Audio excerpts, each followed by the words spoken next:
Oh, hey. Long time no see. Hey, who the We fuck didn't are see you you? there because Didn't see you we there. can't see you. I'm blind! It's really good to be back. Yeah, honestly. Yeah. The holidays were fun, I think. Indeed.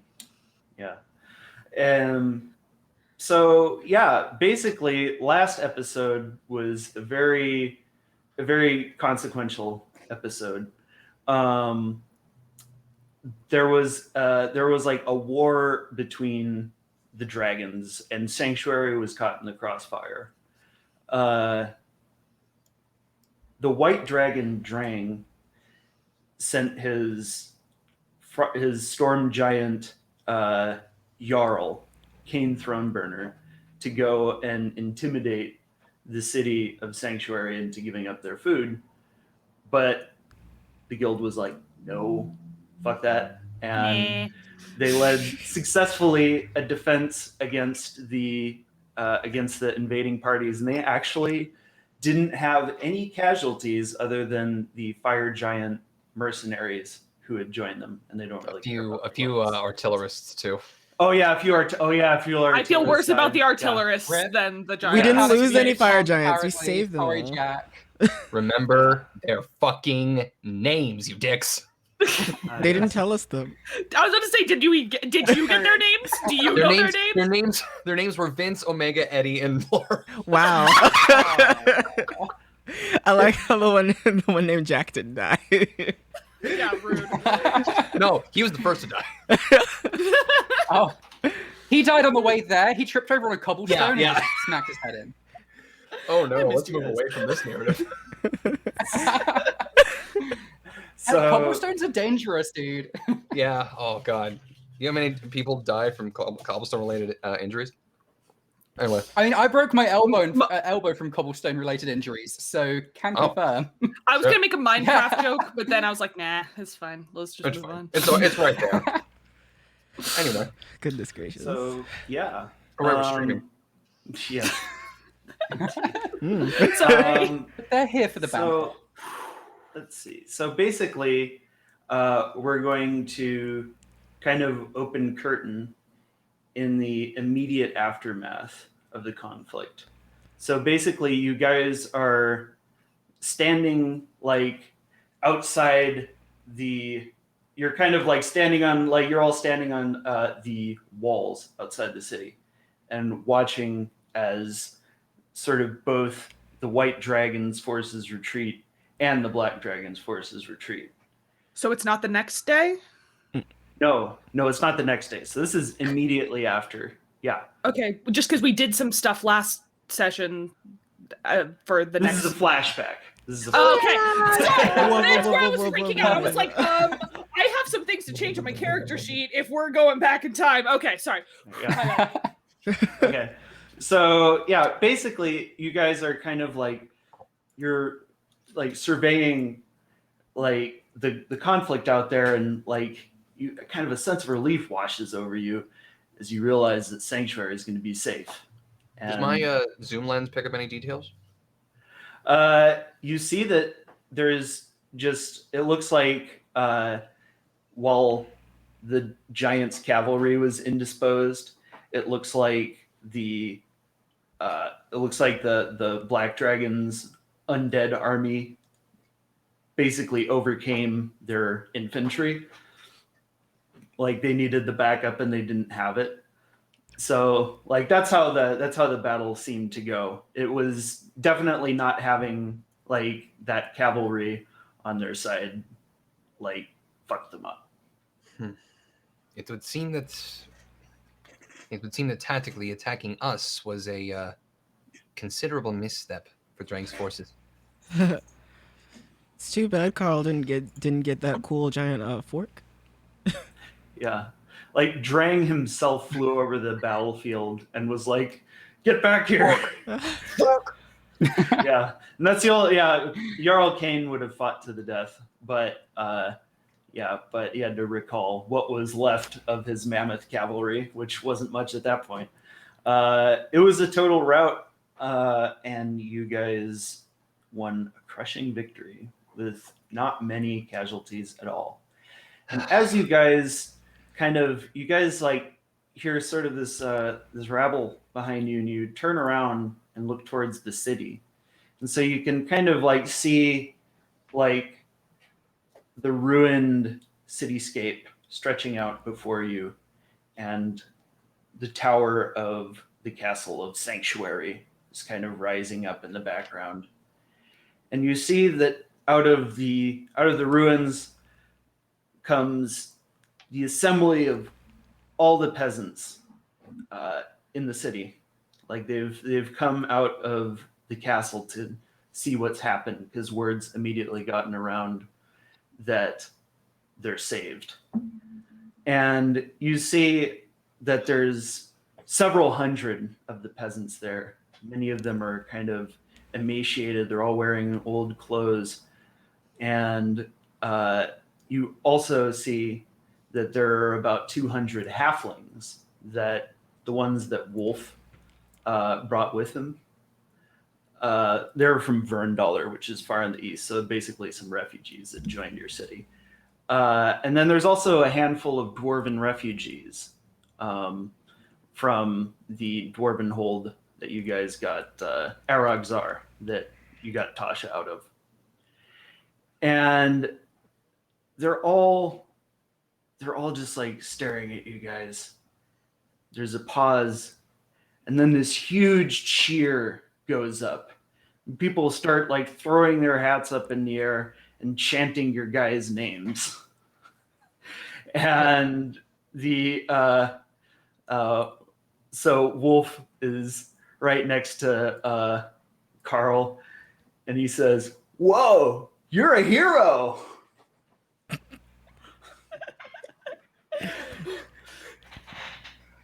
Obviously, my first reaction is just the fact that I have to process Wolf's voice again, because I just forgot that he was just the surfer frat bro, and it's got me. The himmest of the himbos. Indeed. I'm just going to sort of nod at him and say, you know, you fought just as bravely as anyone else out there. You're just as much of a hero as anyone. We all are. At least the town's safe. That's all that matters, you know? Well, you did save everybody. I guess that makes you the biggest hero ever. I'm just gonna like just sort of hide my just face palm a little bit and just keep my face just down a little bit because it's awkward and just So meanwhile, Carter is next to Ren, and he looks a little bit nervous. Ren, it's gonna be a little hard for us to keep a low profile while everyone's standing there cheering for us. I mean, I guess the Thieves Guild deserves a little bit of public praise every now and then. We'll see. City has treated us like trash. Why should it do any different now? I mean, it's an investment. I hope you're right. So, yeah, so there's just like, and then, oh God, what's his name? Wallace? Fucking the cool guy. Wallace?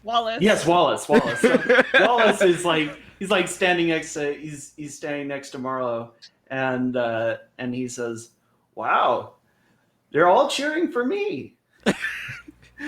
Sure they are, buddy. Wallace. Yeah. I always knew they'd recognize my merit. Mm-hmm. But I give my head long. I'm just like, we did it. We're good. Everything's fine. Ah! He says, "For now, anyway. There's probably going to be a dragon like flies in and destroys everything, but live it up." Thanks for that. Your positivity shines on all of us, Twinkle Toes.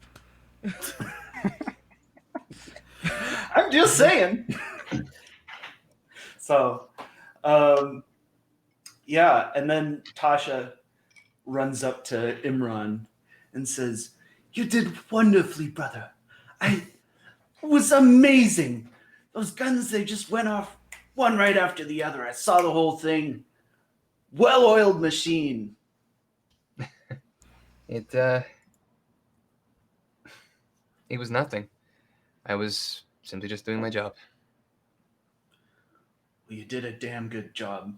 She gives you a hug. Hey, check this out. I got the prototype working.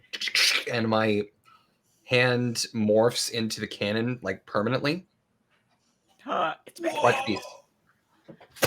And I just start using firebolts to create fireworks. So the crowd's like, oh! It's a celebration! Tasha's like, clever, Renlick- clever. Renlick looks nervously over to the forest and is like, I hope it's not the dry season. It's fine. This is the harmless setting. I kind of don't believe you have a harmless setting, to be honest. I was gonna ask. I was like, you programmed a harmless setting? It's like, only you can prevent wildfires, Imran. What Ren said. Okay. I've got nature on my side. I don't. It's fine. No, you don't. So you see a woman walks out from among the villagers. It's a woman that's familiar to you. It's Biba, the village elder. And she's she looks really verklempt. And she says, and like when she steps up, like everyone goes quiet because they all respect her. And she says, Monster Slayers, you have done a great thing for our city. You are our saviors. And because of what you've done, the summer festival can still happen. And then everyone's like, oh! And like, so Carl, you get really excited because the summer festival is like, like one of, like, there are two like big festivals throughout the year, and it's like, this is like where you like, oh yeah, I brought my big plump pig to this show or whatever. Like they do, like, biggest produce, contests and stuff. Sure. I want to it's see a the county biggest fair. cabbage. Yeah, it's a county fair basically. And because of like the cold snap and then the siege, it looked like the festival wasn't going to happen. But it's actually going to be able to happen mostly on schedule. However, the traditional day for it is tomorrow. So Biba That's says, going to be a lot of setup in a very short amount of time. Yeah. so you all better get to work right after this. And then everyone's like, oh. So yeah, people, like, there's this big ferment among the people, and there's this excitement as people realize that this huge event's about to happen. So yeah. So how do you guys like sort of react to all of it? Well, there's no rest for the wicked, so I'm going to immediately like farm down, go get a few peasants around, start gathering all crops and whatnot, because we're going to have to take them all to center of the city, I would imagine. Try and get them to market, sort of show off. Either John has a really big eggplant this year. Got to make sure we all see that. So That's why they call him. That's why they call him Eggplant John. they do. Is it? Can I It's just quite quit? a sight. Too late to quit? Kind of want to quit. It's like an elephant trunk. Stop! I'd You see, call no- it an aubergine, but I knew that none of you lot would understand it in the call, I would've so I had to thought go it. with eggplant. I All right, I'm would've proud thought of it. you then. I'm I looking know. Fucking forward. eggplant. You think it looks like an egg? Good. I'm looking for the largest peach competition. Uh-oh. I'm out! I'm done! Where's Todrick Hall when you need him? Anyway. So yeah, So it's there's gonna, lots of carpentry's gonna be needed, I think. Get ourselves some stalls up and things like that. So I'm gonna rally the peasants a little bit and bring them all together, and start working on that. Carl. Imran You are goes to forbidden Carl. from working on anything. Biba Oh. says, "Relax. You just fought a Imran battle." Imran actually goes to Carl and says, "You need an extra hand? I have." And I gesture to my many tools on my belt. I have tools. I thought you were gonna like whip out some extra hands. I'm gonna be honest with you, Imran. Yeah, a little part of me sad that you didn't. Like another one. I cast Mage Hand. That works. Does that work? I don't know. Magic's beyond my parts. All I know is I could use probably some hand, but I'm not allowed to. Come on, Beaver. Look, I've got like help out a little bit, you know. Even if it's just, you know, there's no rest for the wicked. You can help by getting lots of rest so that you're fine and energetic tomorrow. Because there's only so many hours in a day. To play devil's advocate, all he does is this and he rests. So like, it's canon. Well, I have already used that for the day. Is the thing. Well, then get some rest. Fuck. Imran starts helping out with the designs and layouts of the festival. I'm gonna go pray for a bit to preserve some continuity, and then come back and help. And I'll do that thing that I did before in talking and congratulating the artificial boys. So to kind of recap that a little bit, just brief. Actually, Ren, why don't you say what you're gonna say? I can say mine after. That's fine. Okay, I was just gonna say. So basically, Marlo went to the throne of Votan, and Votan finally dispensed a blessing on her for her devotion, which is something that basically like she had been praying, and then God had, or Wotan hadn't been saying anything for the longest time.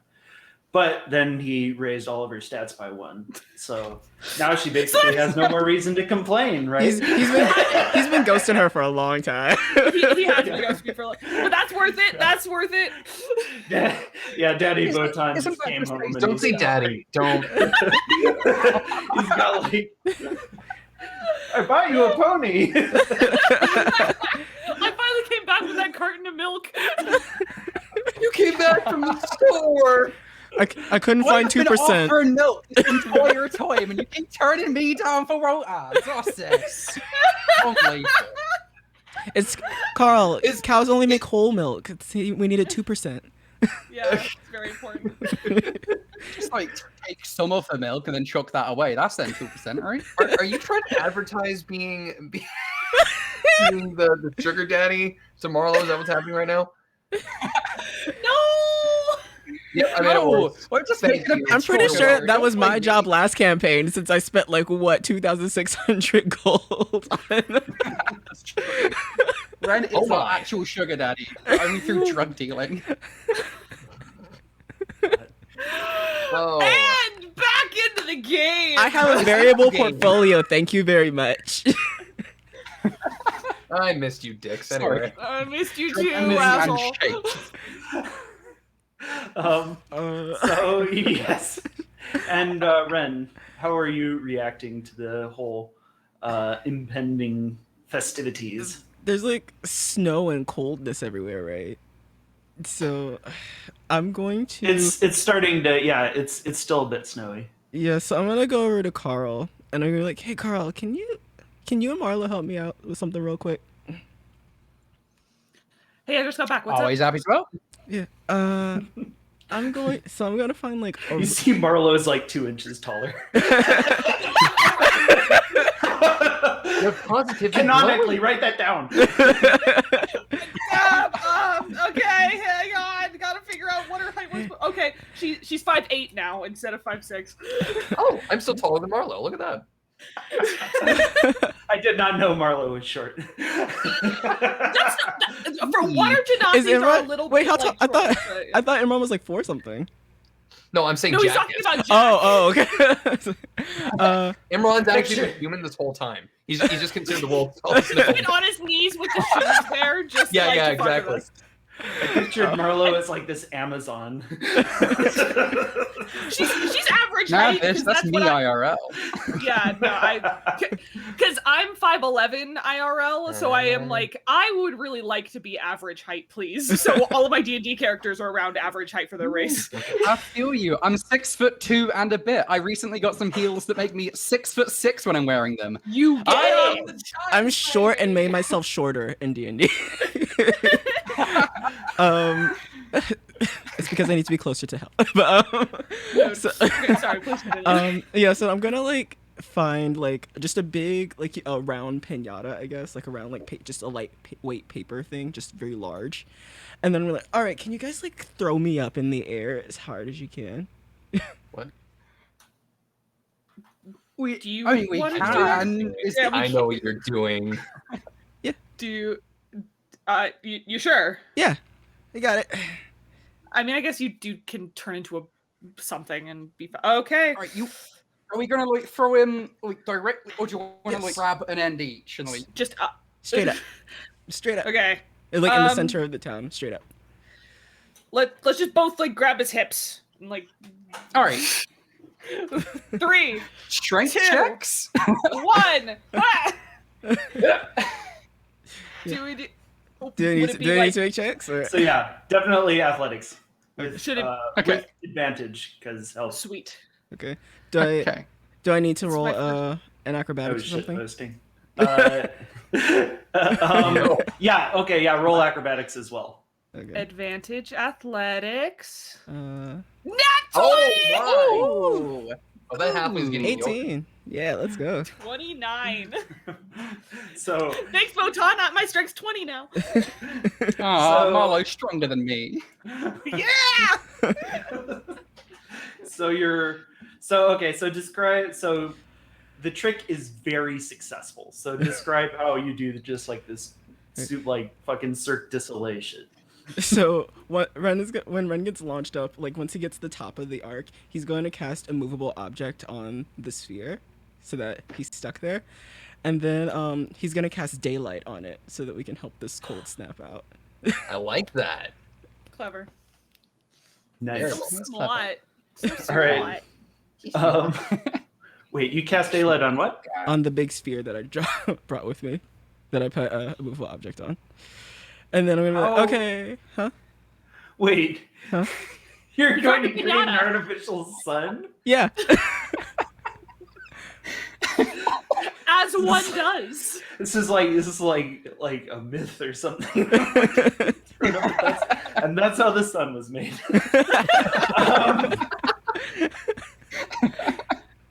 So Carl is a hero and Ren is a god. That is just the lore now. So, if this is this like the day after or still the same day? this is the same day of the conflict. Post battle, we're already setting up the festival. All right. Yeah. Everyone else is just like, I don't know what spells I had left, but because I accidentally hit long rest on my thing. But just for flair, I'm gonna cast Fairy Fire on it hey. Say anything. and have it just kind of like go for flavor, just go on the rainbow spectrum. Just look pretty for everybody. You create a disco ball. Pretty much. So Gay okay. son, gay son, gay son. You turn the frogs gay. Turn the freaking sun gay. My face won't get that anyway. way. Anyway, So yeah, so basically you create a artificial sun about 30 feet up in the air to the great puzzlement of everyone involved, including the dungeon master.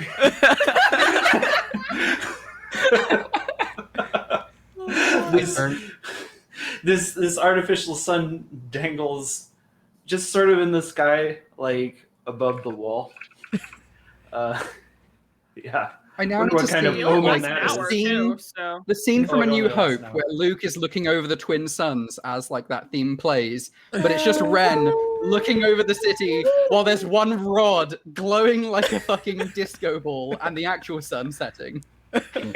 Beautiful art. Yeah. So like there's like a lot of kind of ferment in the village, as you know, people run around getting stuff ready for the summer festival tomorrow, and you hear kind of a commotion, and someone yells, "What do you mean there isn't any beer left?" What? And there's just like this, "Ah, whoa, what are we gonna do?"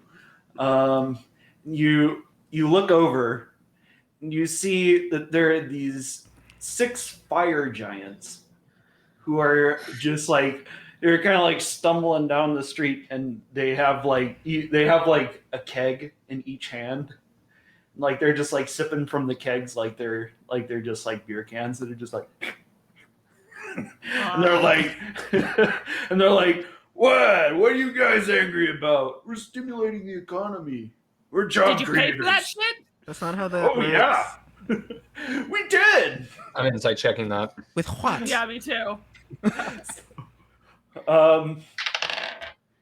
So you I'm gonna flash a genius and it into a 15. okay, 15. Insight. They don't seem to you to be lying. You see that further down on the street, like there's a bunch of people like kind of angry standing outside the Great Hair Den, which is this bar that you guys go to sometimes. Mhm. And you see that the bartender there, Herb, who has like this huge mustache, like this huge Mario mustache. Oh my god.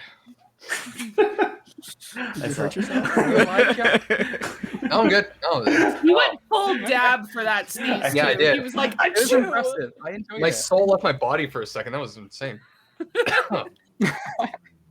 Hey, just make sure you don't rupture a lung while sneezing. I literally did that during a D&D session once. Not advisable. Jesus Christ. Oh my God. That's I've had a weird life, yo. D&D is Oh, hardcore. wow. Okay. Anyway, sorry. When your character gets stabbed and you have to method act. Ouch. So yeah, basically you see that the bartender is kind of like shrugging, and like all these guys are like yelling at him, and so one of the fire giants is like, let's go to the Tipsy Norn too. Another one's like, yeah, great idea. Wait. They're just like keep Are they- walking down the street. How sloshed are they? Hold on, wait. They look like they're maybe like probably like the human breathalyzer. equivalent of, How like, how about, high like, is it? I would say like maybe like a human that had 9 or 10 drinks. Or something. Christ. Okay. So Right. they're like college drunk. They But, should like, be. Oh, a little bit of constitution of a giant. Yeah, that's scary. That's a lot of alcohol. Yeah, like they have like kegs, and they're just like, Yeah. Yeah. Maybe we should stop them for their Yeah. own safety. And the safety of others. Yes. yeah. So I This is guess a lot to unpack after the battle. All right. right. Marlo, Carl, are you guys all coming with me? Yep. All right. So I guess I'll just Yeah, warhorse should we, up like- and let's go. So you come up to the 6 fire giants, and they're like, hey, it's the Monster Slayers. Hey, come drink with us. We'd love to, but is there any beer left? Oh yeah, we heard that there's some at the Tipsy Norn. Not any left at the Great Hair Den. Bleed alcohol. Yeah. Oh. That's. We appreciate everything you lot did during like the battle and whatnot, but would you mind if like you just sort of settle down for a night a little bit, because we gotta like have some stuff left over for people tomorrow. We got like a big thing happening tomorrow. I don't know if you heard. You can come along if you want. Just if you could just bring it down a notch. Would that be all right? Are we dealing with a noise complaint right now? Well, it's also What'd just you get? we just fought like hell And y'all aren't tired? Like, Tired? I'm fired up. Yeah. Was I'm that a glad to be pun? alive. Yes. that was a pun.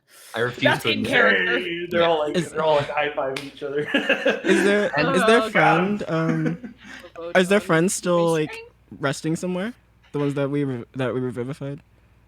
Yeah, they're probably chilling somewhere. Okay. But And they're not with these guys. Yeah. Okay. To be fair, and I just kind of like say this privately to the others.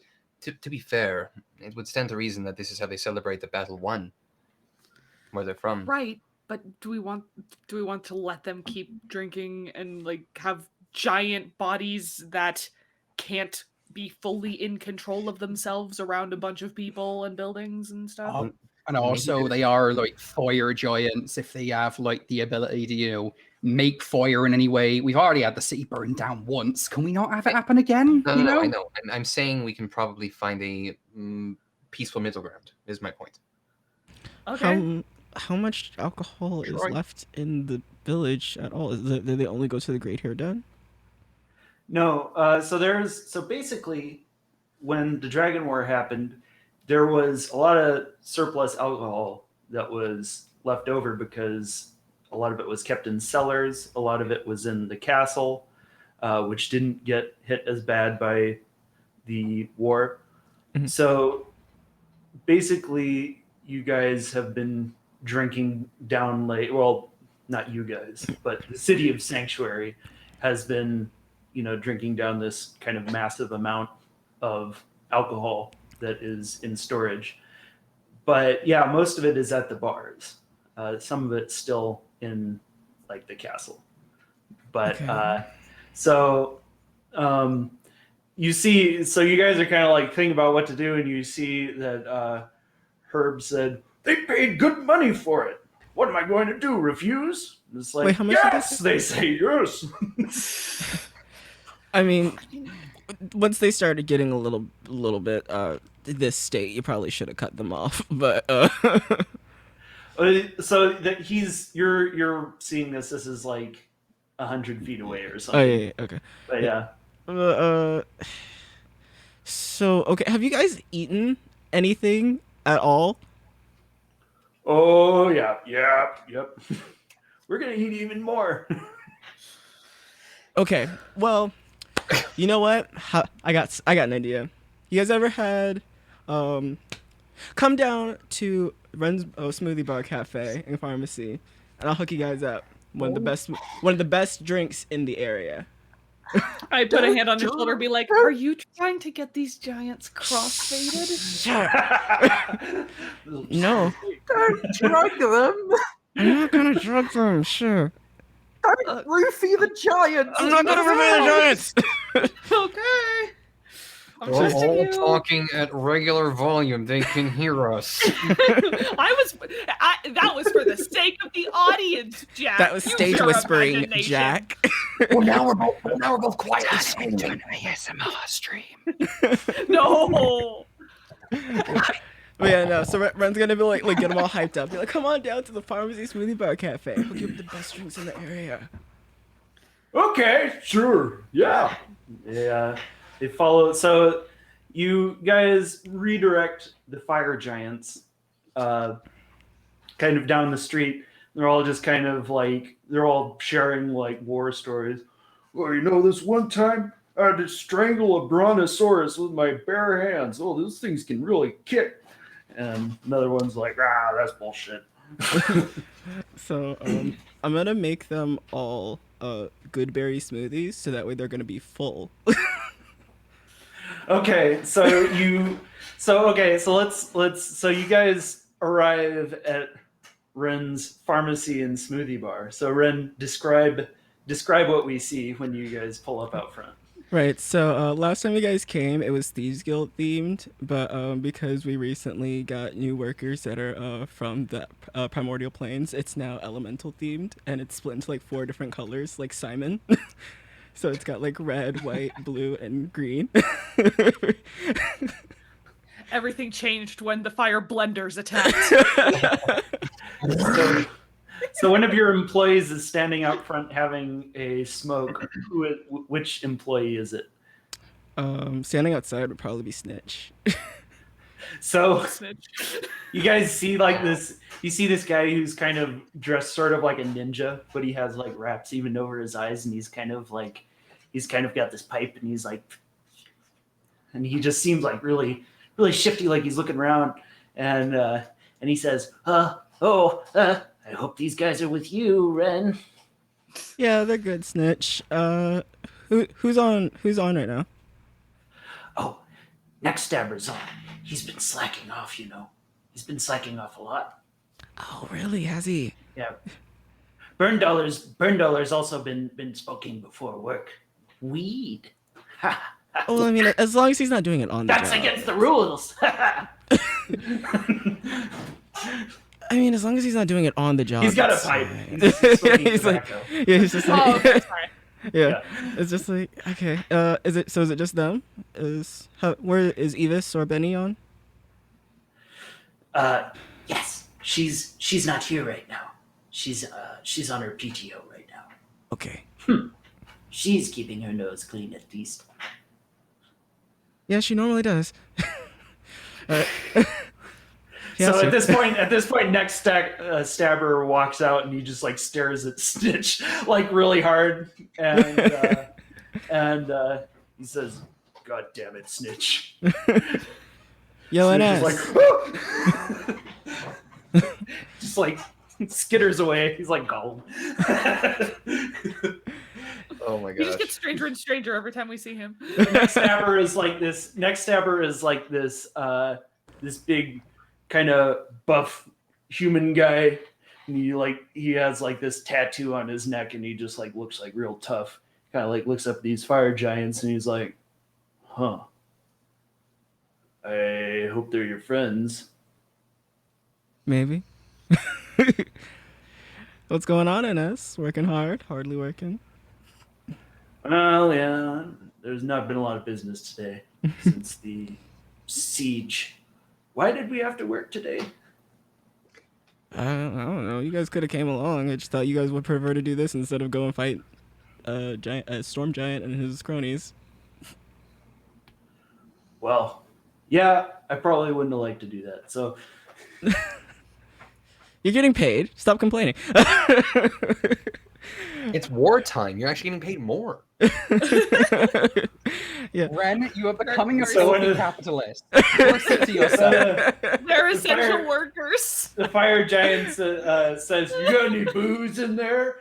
And Snitch says, "Yes, they do." Snitch, no, we don't have our alcohol license yet. Neckstabber picks up a rock and he just like throws it at Snitch. Snitch is like, "Ah!"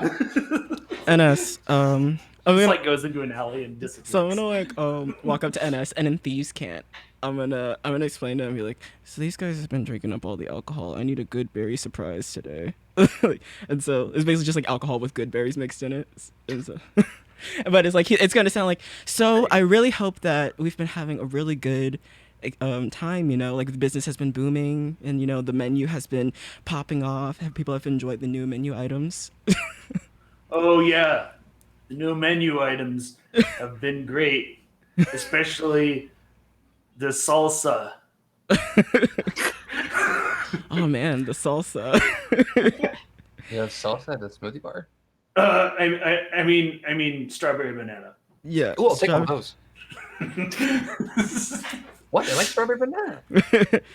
Yeah. So I'm just gonna like walk out and be like just go ahead and blend up the thing in us. You're like, hurry. Okay. Right away. So he goes in there. You hear like this. Nope. Meanwhile, it looks like the fire giants have gotten a little bit bored, and they're doing an arm wrestling contest now. They're kind That's of fun. like, they're like sitting down on like these half ruined houses. Like they got like their elbows like on a roof, and they're just like, Please be careful. That could be someone's home. That one is literally a crater. That one is literally a crater. Hey, it was abandoned. It was abandoned. Yeah, it was abandoned. Come on. Did you know that beforehand? Yeah. Inside Yeah, check. It's condemned. That one says condemned. The one they're sitting on. Okay. Stop covering for them with your improv, Jack. Just look at it. It's right there. Stop. It's not fair. Why don't you see what I see? Are you saying that I built my smoothie bar cafe in a shady part of town? How dare you? Oh, right. How silly of me to make assumptions. Marla thinks they are Ask sus. There's They're sus. just please refrain from destroying buildings. That's all I ask. Carl. I'm tired. Okay, sir. Blah. Just like the house that he's on, just like What did she collapses just in. say? Carl. Okay, all right. Hmm. You You will get your okay? drinks. It's fine. So a few minutes later, Next Tabber brings out like this huge like quadruple jumbo Slurpee cup with Goodberry smoothie in it, or Coolberry smoothie in it. He kind of gives it to you. There's like a few more, and these are like about the size of a shot glass for the fire giants. They're like, sure. They just like, now drink it. They're like, oh yeah, oh that's good. Kind of like they're like standing there for a moment. So basically, what kind of like what are the effects of this smoothie? It's just a good berry, like basically just they're full. Like, so I'm trying to make them stop. Okay, so yeah, they're like, oh, that was a lot more filling than I thought it would be. Ooh, yeah. I'm kind of sleepy. Yeah. What is your camp? Well, we were actually camping out in this part of town. And they kind of like point to this, like this kind of row of warehouses, like old abandoned warehouses, that they're kind of. Is XR Yeah. just leaving you guys here? We're independent. Oh. Yeah, we're freelancers, man. And you willingly work for a dragon. Yeah. Well, we work for you too. Yeah, no hard feelings. But I mean, that dragon did kind of burn down a lot of this town, you know, and like kind of killed a lot of people, a lot of personal people. So like maybe you shouldn't be willing to accept work for someone like that. Just a thought. Hey, we've all done know? things we're not proud of. Oh yeah, Doesn't- oh yeah. Doesn't one of your own still work for him?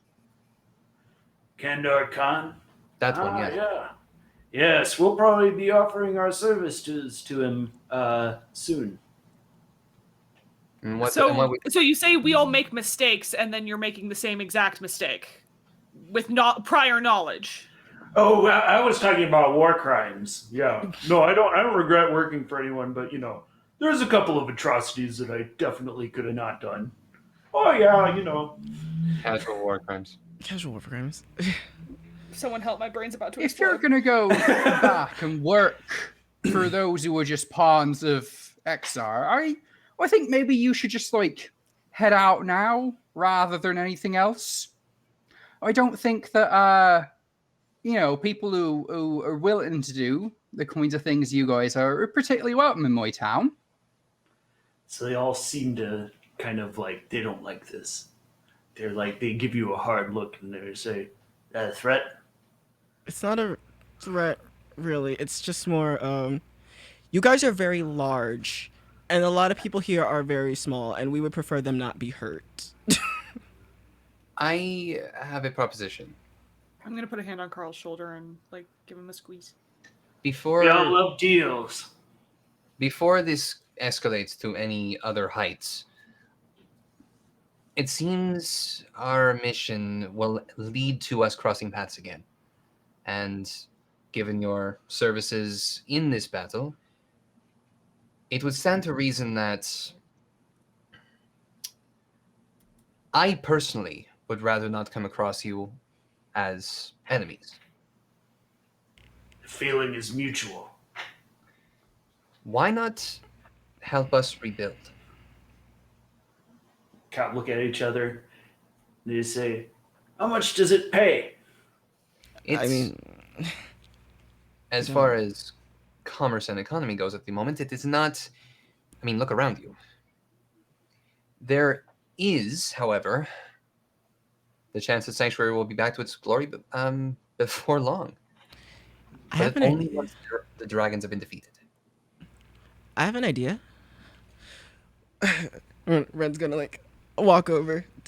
He's gonna like climb up at Fire Giant. He's like, "Why don't you guys start a brewery out here?" That's a long ass climb. Yeah, it's a long climb. Well, no, 30. It's probably while I was talking to him. Six seconds. That's I could climb them in 6 seconds. Yeah. This is joking. There's Oh somewhere. yeah, because you gotta climb speed. Forgot about that. Yeah. Like, why don't you guys start a brewery out here? Do I look like a kind of guy that's looking for a job? Yeah, that's Yes. literally the definition of freelancer. You just asked how much we pay, so yes. And just said you're looking for work Yeah, and yeah, probably yeah. gonna work for someone else. So yes. They heft their great swords and they say, "We're good at one thing and one thing alone." And then another one says, "Luckily, we have a passion for that thing." Well, mean, I mean, you can use your skills in multiple ways. I mean, look at my people. Neck Stabber stabs people in the neck all the time as his crime, and he makes the best kebabs. Eviscerator, she's cut some people up that she's murdered. She might be a serial killer. She makes awesome pulled pork sandwiches. I don't want to eat those pulled pork sandwiches. I don't even know if Burned Dollar is an arsonist, but he's really good and at like a chef. He's a really good chef. Snitch has probably gotten a lot more people put in jail for crimes they didn't commit, but he's really good at security. I'm starting to question your employability. We Right. really don't know what Benny has done. It's probably very illegal, but he's very good at keeping books. We don't know what he's done. It's probably illegal, but we don't know what he's done. So you see Neck Stabber, who's kind of in the background when Benny's name is mentioned. He just kind of turns a little pale.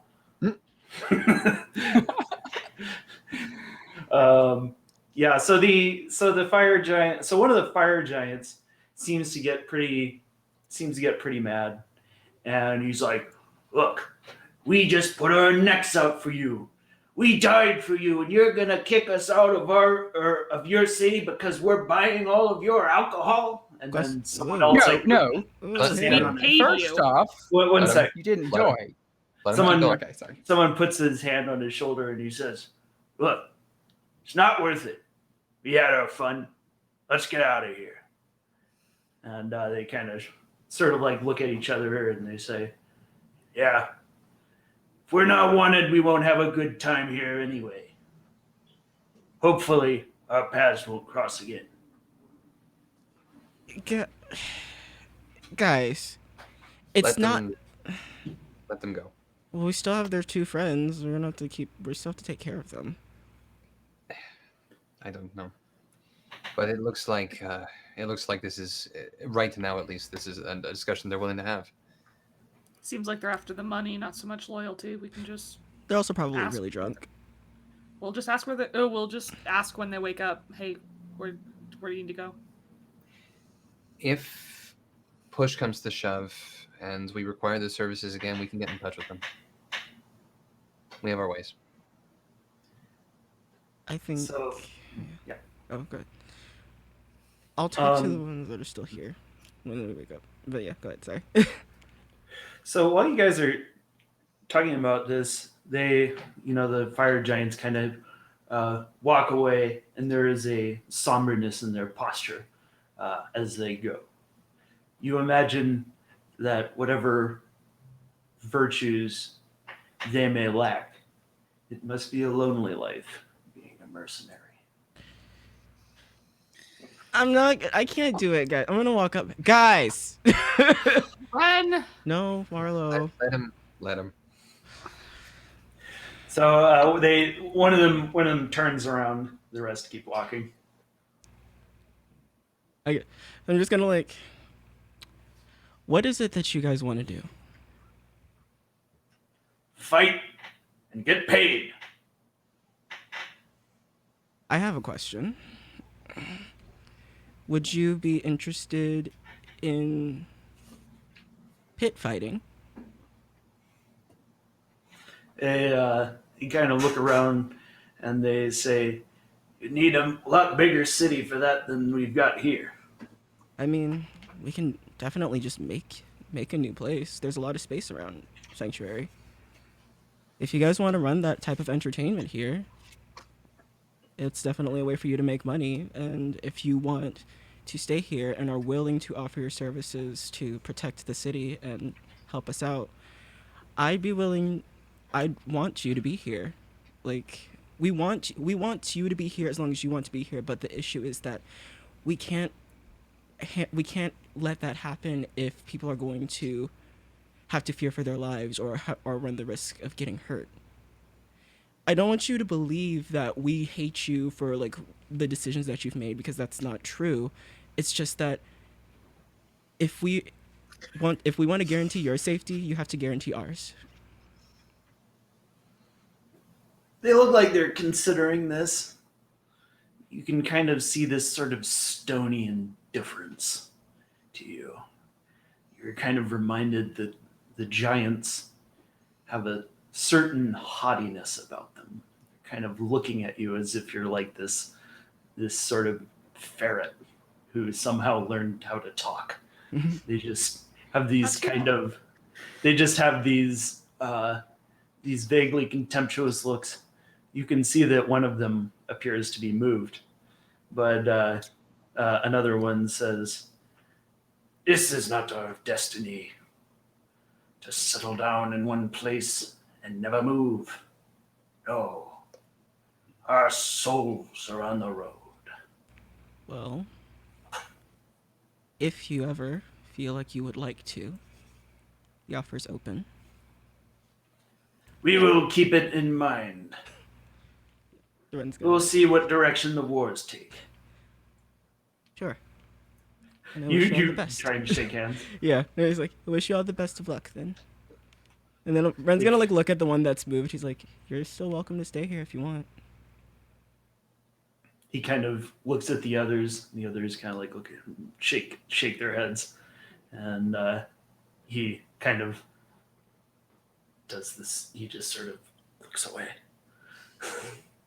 So yeah, with that, the fire giants depart, and soon you see a very panicked Herb, the bartender, coming down the street.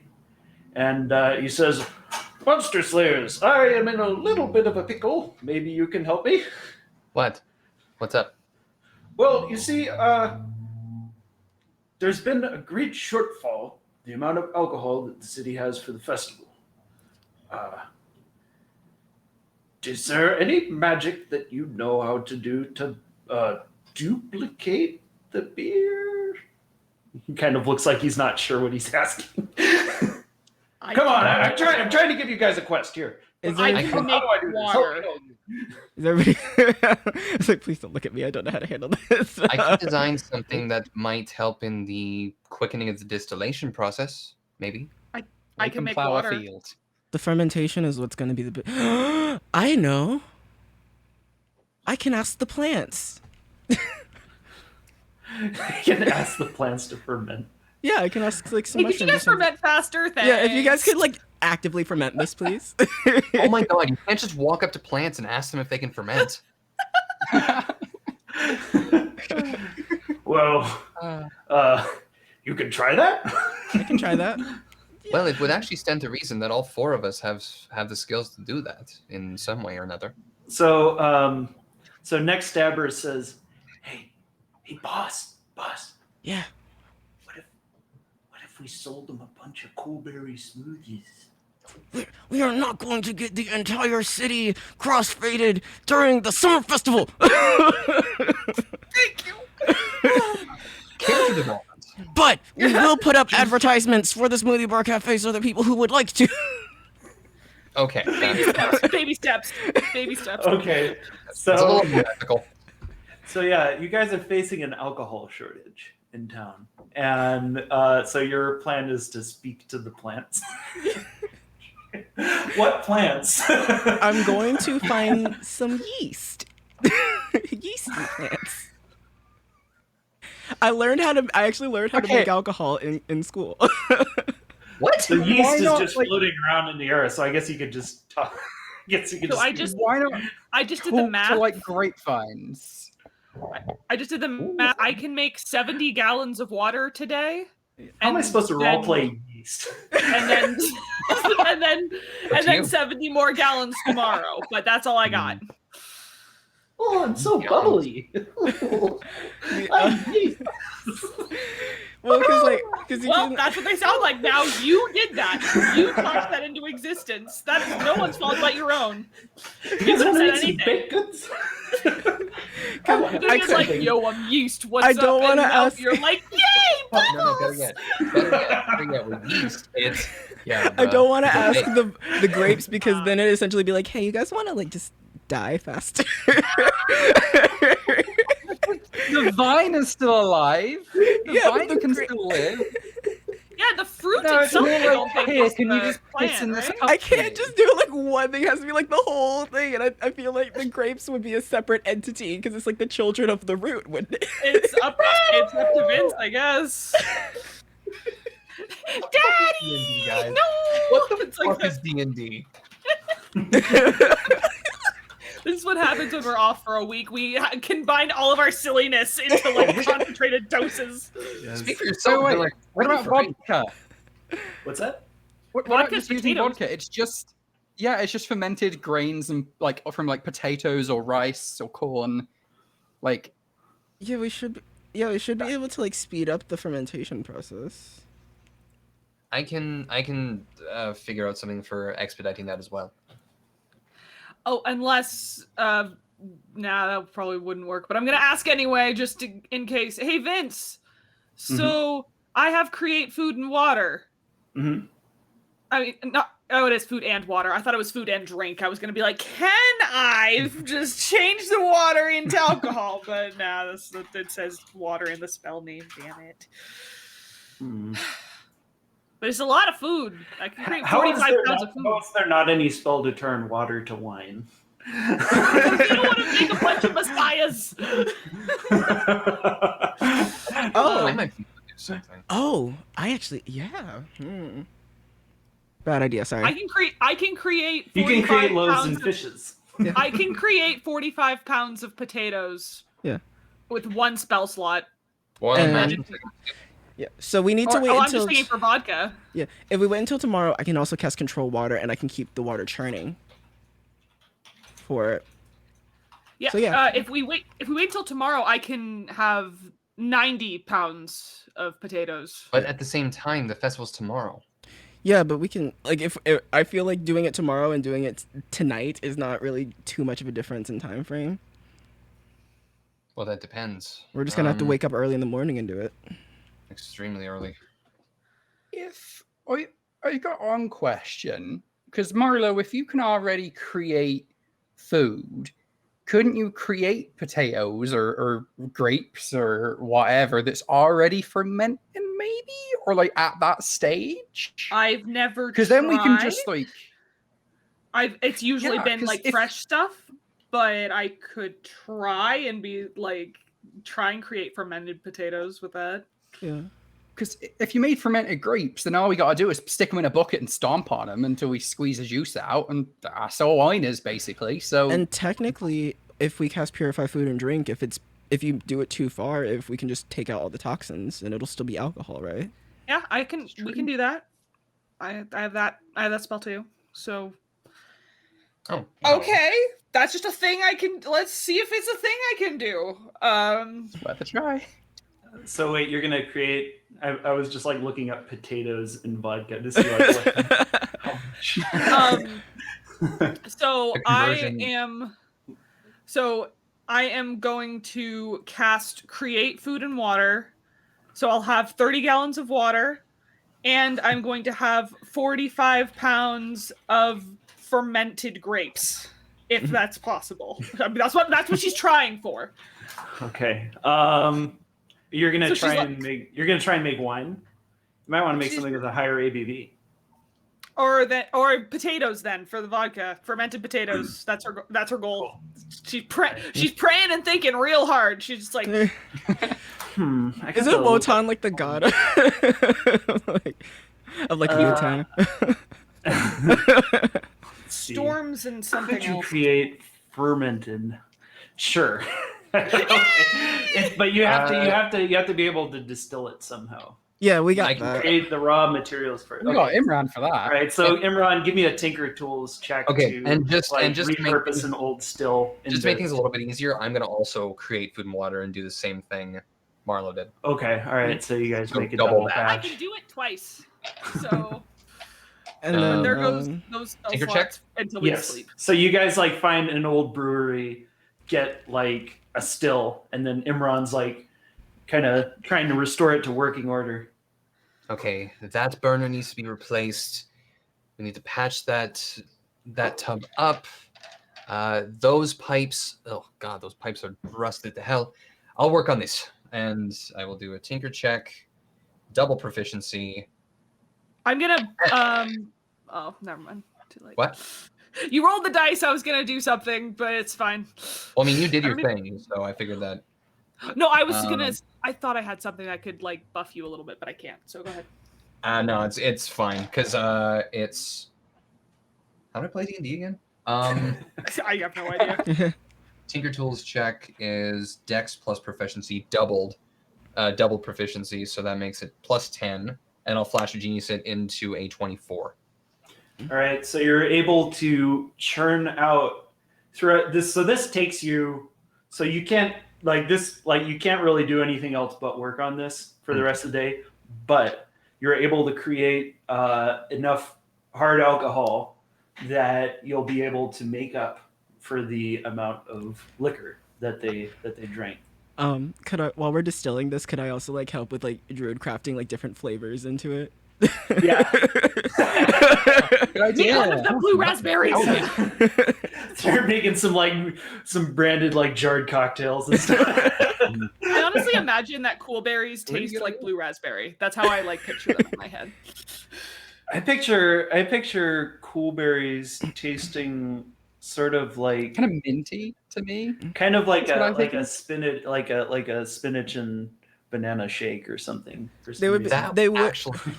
Ren would make them like sweeter than Yeah. they would probably normally be. like So sweet blue but also raspberry. nutritious. You know. Yeah. Like yeah. Okay, Cool berries aren't okay, but never mind. Doesn't matter. Oh. Doesn't matter. Oh well, if it has that's if it has good berry. Yeah. Then cool Well, berries. Cool berries, Cool is berries, I slightly imagine. different. Yeah, I imagine cool berries being just like weed. I started this. Earth- I'm sorry. very earthy. They I- they taste like frosted mini wheats.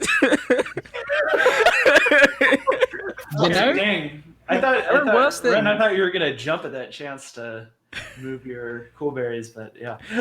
Ren- I- if I was God. lawful evil Ren, yeah, sure. Also, you don't know what I've stolen. So word gets out about what Imran's doing, and a bunch of peasants show up, and they say, "Hey, we used to be brewers as well. We can help. We heard that you're making some vodka out here. Wow, you've got that thing refurbished." Sort of, yeah. And by the way, I am casting mending as I'm doing this. So The house that you're in is otherwise like destroyed. Like you Okay. guys are like in post-apocalyptic city. yeah, So I'm it's gonna like- I'm having Sprockets kind of fly over and put like give me a hand with like positioning tarps and covers of some kind to just preserve the alcohol for the night. Yeah. So yeah. Mhm. So they like as like they're going along, they're like the brewers are kind of like helping, sort of, show you their tricks and stuff, and also just everything starts getting done a lot more efficiently, and you're able to by like the next morning, like they're like decanting bottles into the night, but like by the next morning you have like crates and crates and crates and crates of like 750 ml vodka bottles. I hand each of them 10 gold. How many of them? Hey, there's about, we'll say 6 of them showed up. Okay. 60. So yeah, I'll hand each of them 10 gold and say thank you very much. Yes, This is Awesome. it was a pleasure to help. So with that done, let's actually take a bio break here. Okay. Okay. And come back in about 5 minutes. cool. Um, I can make some tea. yeah, cool. Sure thing.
Hey guys, we're back.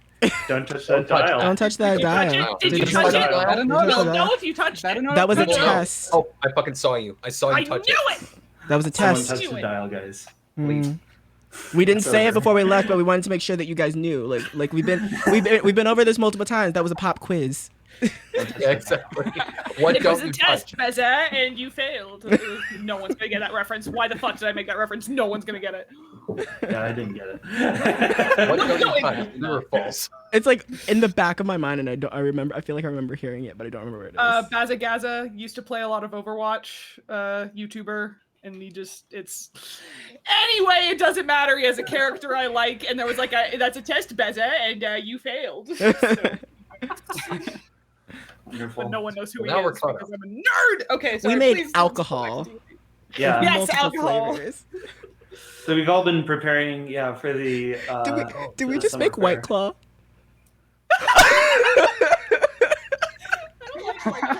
If it works for the campaign, let's do it. Make a bunch of White Claw. Probably coconut or something. It tastes like TV static. Cough, cough, LaCroix, cough, cough. Yeah. That's my new favorite description. That is my new favorite description. TV static. That's Well, brilliant. we're not getting the LaCroix sponsor. It's so good. Shit. Cross that one off. Wow. I feel more creative now. Anyway, Okay, so nice game. yeah. So yeah, basically, you guys are kind of like doing some stuff, getting ready for the fair tomorrow, and like in the evening, Carl, he's like just kind of getting to his house, like sort of tired, gonna rest, and you see that kind of near your place are a bunch of armored knights, and you see it's the Archwood Dragoons, led by Sir Larian. So I'm gonna show a portrait here of what those look like. They are the cool dudes. I don't know Yeah. how to make this. Okay, I think I know. Okay. Damn it, roll 20. I know how to. Yeah, I gotta figure out how to find it here myself. So anyway, I was trying to figure out how to make it appear on the chatting screen without having to go to the map, and I was like, okay, I found it. Well, okay, here it is. So yeah, this is what the Archwood Dragoons armor looks like. They're these tall wood elf warriors. They all have kind of long white hair, and they are kind of like wearing this well polished steel armor that has kind of a lot of articulation in it to let them still be nimble. They have these massive lances that they use, but they don't use them on horseback. They use them for pole vaulting. And they also have longbows across their backs.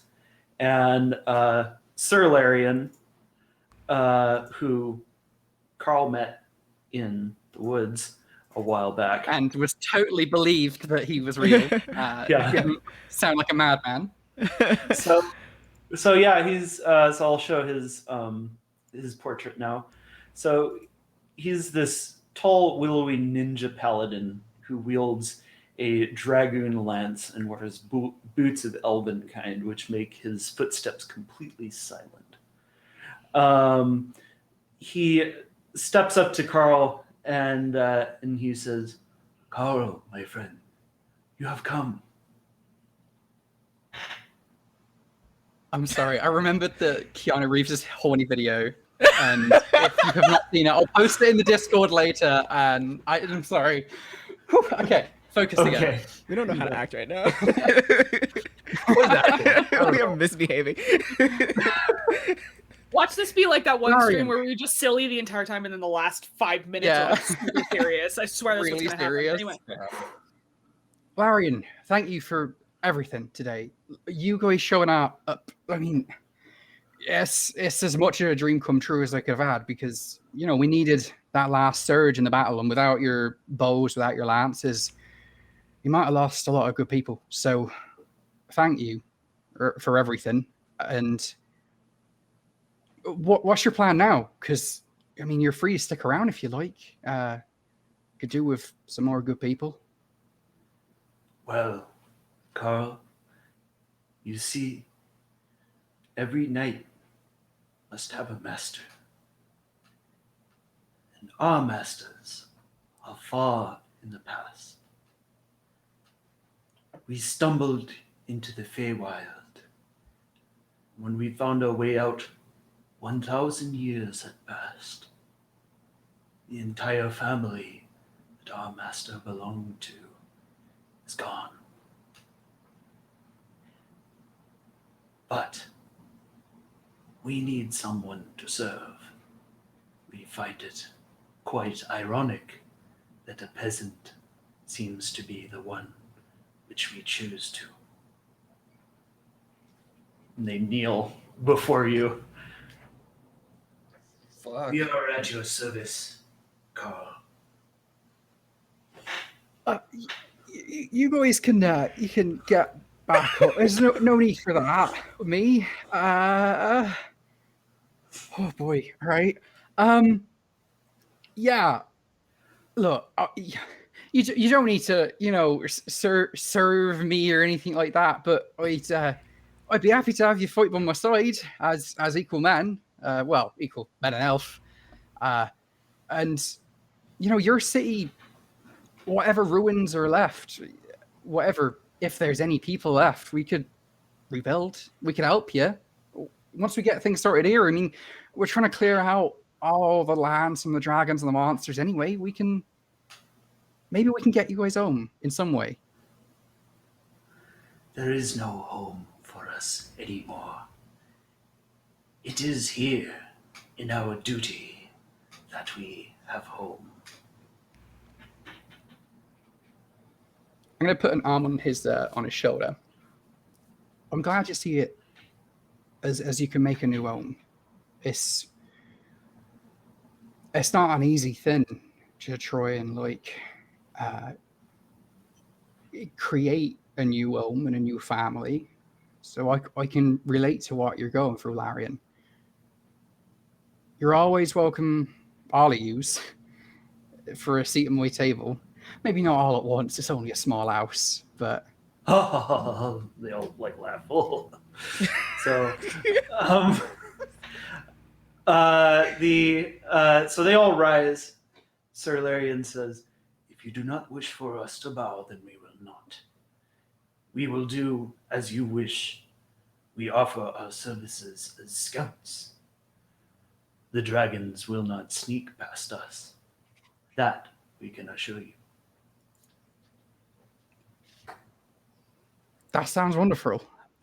Myself and the rest of the guild, I'm sure, will make great use of having you on our side like that, Larian. I don't know what in particular right now to send you a lot to do. I think you deserve a rest after all that fighting, but thank you. And as always said, we all gotta build new families and whatnot these days, and I'll consider all of you as my brother as long as you consider me yours.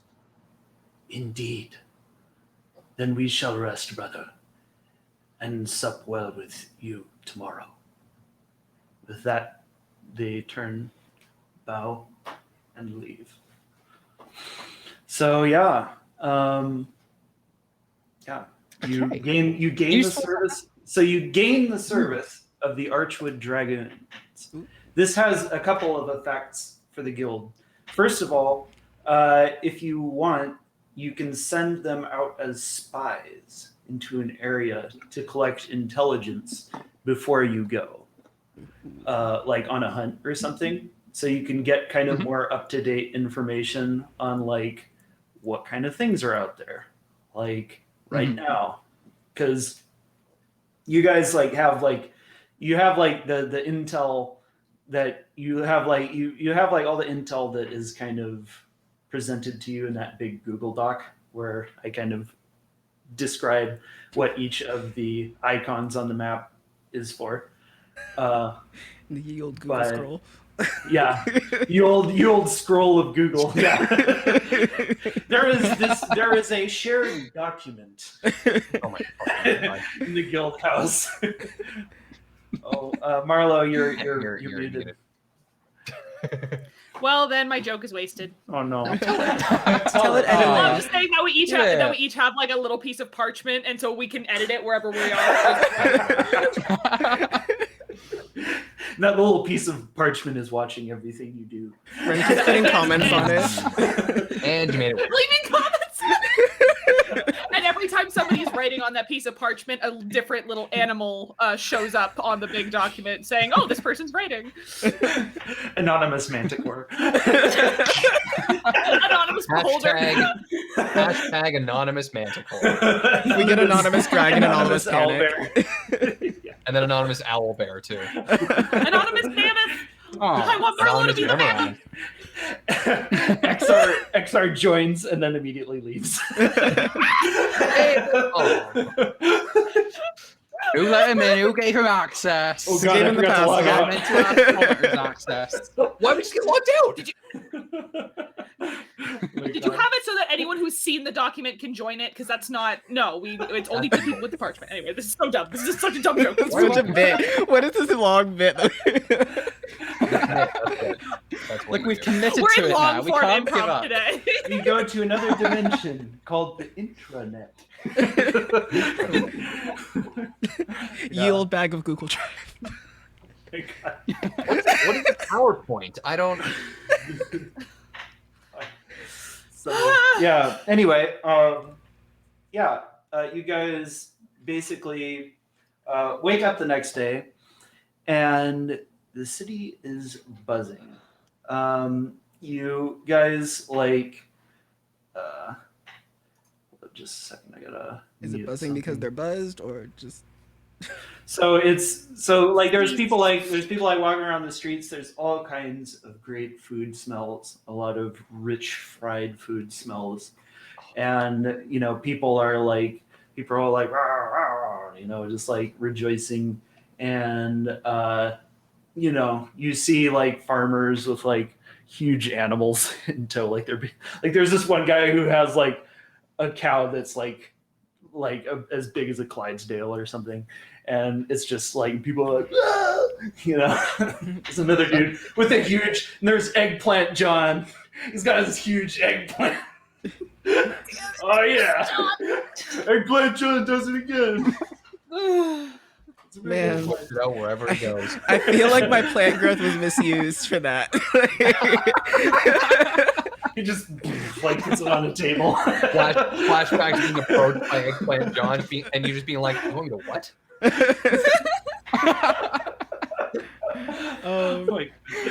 Yeah. If we're out here, can I go like check on the 2 fire giants that we revived? Oh yeah, no, sorry to continue. So Okay.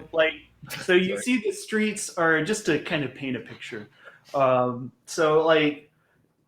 all like these like little colored cloths and flags on kind of strings that are kind of going over the street, and like people have like these stalls set up with like these colorful awnings, and like you hear kind of this cacophony of a whole bunch of different buskers. There's like one on like every block, it seems. Like for a city of about 600 people, like everyone's out there and celebrating. And you see that already a lot of the vodka is getting used and kind of like mixed into a lot of other stuff. And Actually, taste test. We never what actually was- tasted it. We just like said it's flavored. yeah. Yeah, just because. So okay, so at this point, like you guys show up, and let's say like you show up at like one of like where the guys are selling vodka, and describe to me what each of you has chosen to wear on this excursion. Did you read my mind, you weirdo? No, because I was just thinking, I was like, would Marlo be wearing her armor right now? And then all of a sudden, Vince is like, describe what you're wearing. I'm like, you stay out of my brain, sir. Same energy as want to build a cardboard submarine. Get out of my head. So yeah, let's start with Ren. What are you wearing, Ren? So Ren would honestly just be wearing he's wearing thief chic because he Yeah. has every intention of picking a couple pockets today. Oh my god. Not at all. My God. Cool.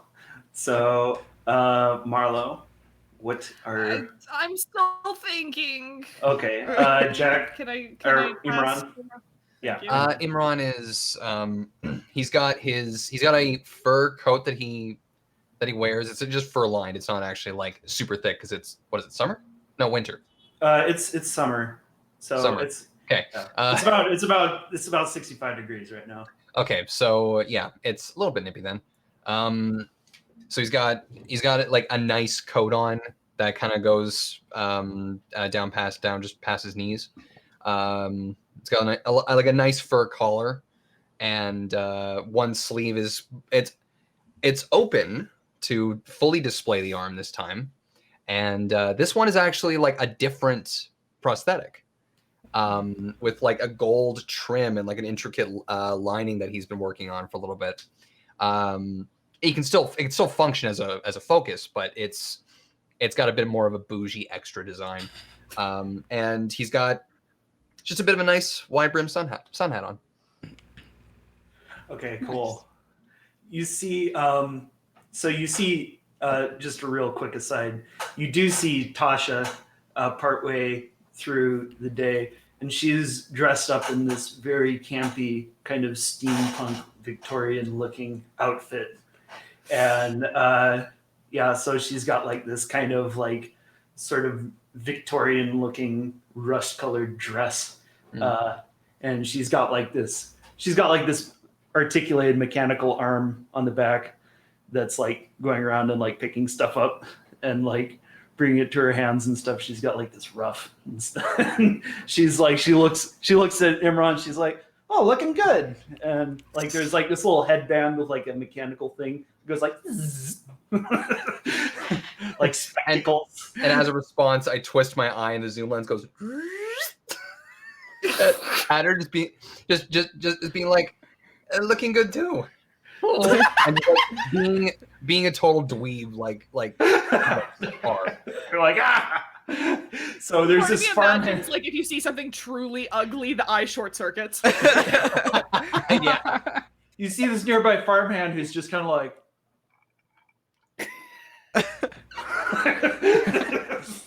So yeah. I mean, yeah. Anyway, so yeah, you guys are quite striking. I fist bump her the little arm. So, all right, Anyway. now, Laura, Carl, how is Carl dressed? So, you guys, who wants to learn a little weird thing that happens in British, like, summertime? Because we have a tradition that is called May Day on the 1st of May, or like a first week of May. Like, Yep. Do you guys know what Morris dances are? No. That's not the maypole thing. Okay. Is it? Oh, it's kind of. It's a Oh. very weird tradition, and I used to be weirdly scared of them. Don't know why. Basically, it's a group of usually older gentlemen dressed in like an all-white kind of like overall kind of thing, and then with like a waistcoat and a top hat.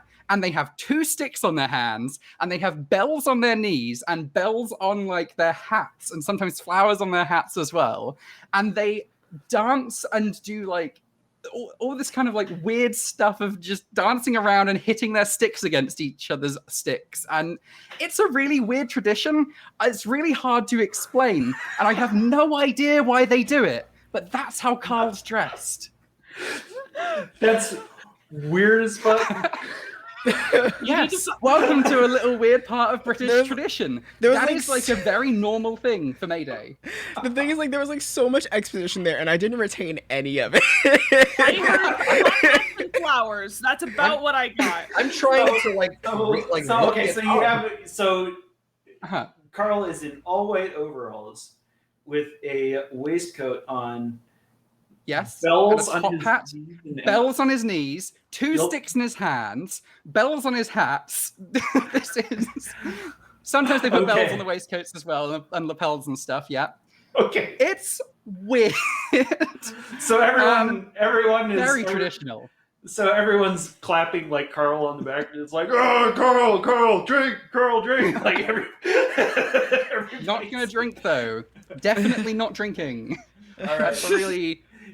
Yeah, they No, can it's ask that. though. Is it that? Free to That ask. one? Is it that? That. Yeah, When that's you pretty perfect. when They you sometimes refuse do those bands and sometimes do waistcoats. Oh. when you refuse the drink, you are instead offered many fried foods of Fuck yeah. questionable I will take it. nutritional value, Are we gonna get fried butter?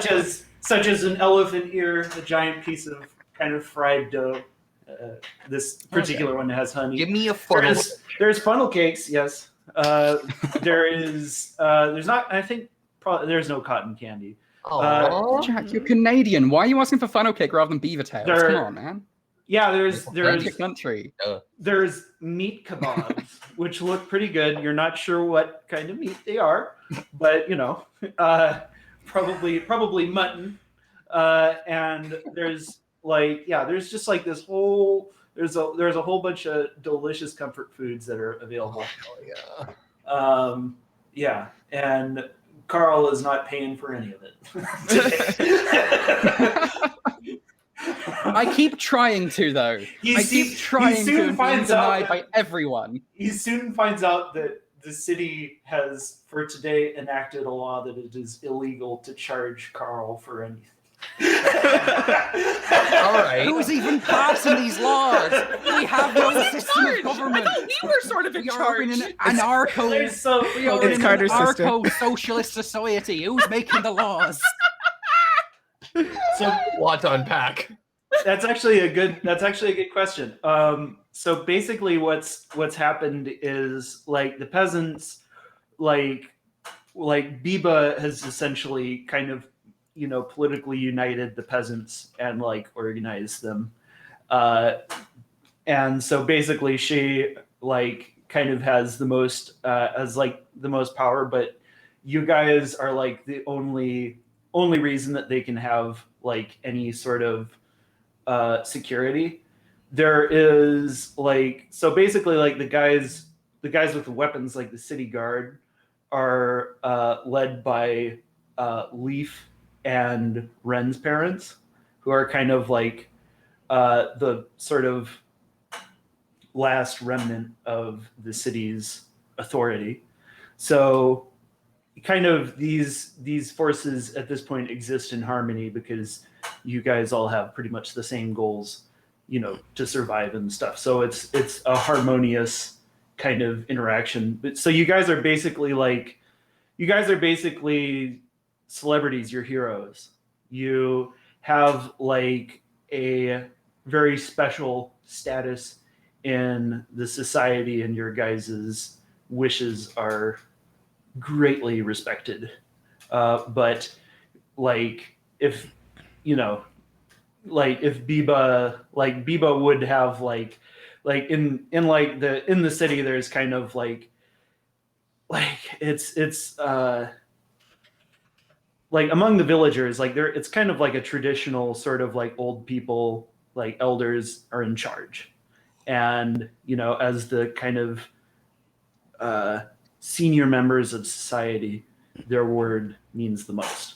So yeah, like Biba has real political power as well. But at this point, you guys are existing in harmony with them and the city guard. Yeah. So,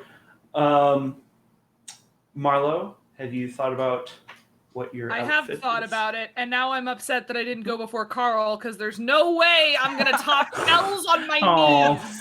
But it's fine. Mine's based off of a real thing. It's not my fault that the UK's fucking weird. Mine's just gonna seem boring by comparison, but it's fine.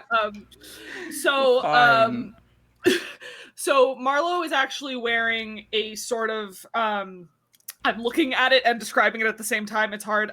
She's wearing actually a corset with a like little utility belt on it, and the corset's like one of the ones that go on the shoulders. And it's brown, but the like dress that she's wearing with it is green, like a dark, like a kelp green, because that's her favorite color. But she is wearing black pants underneath it because she doesn't wear dresses without pants because that's ridiculous. Who knows when combat's gonna break out? But yeah, and then just some thigh high black boots as well. But yeah, it's feminine to a point, and then but it's like she's still like ready to fight if she has to be. Feminine casual. Feminine casual. Feminine combat casual. Girl power on her off day. Respect. Would you also like some bells on your knees? No! Really adds an extra element. I like the sound of it. a- There's a nice ring to it. I've got a I hate you! pantsuit. It is not a pantsuit. It is a dress over pants. There's a difference. Fucking kill you, Jack. I will find out where you live. Canada, come at me, bro. Yeah, that's a big place. That's a big place. So, at any rate, yeah. So you guys you guys are having a great day at the county fair. You guys come across a archery contest. So you see that there is like, archery is, traditionally something that's big among the peasants because it's kind of required by a lot of feudal lords that, peasants learn how to shoot bows because it kind of takes all your life to learn how to do that well. And so there's like a real culture of archery among the peasants, and like you see like that there's some real dead eyes among them, just like real tight groupings. You see that there's about 10 targets set up, and you can see that guys are all taking shots at the and girls are all taking shots at the targets. And Is that boy yeah. Dennis there? Dennis Is Dennis kicking rocking ass! yeah, so Dennis is there. Dennis is like, he's like in a tank top. He's like real burly, just like he's like some Legolas shit. Like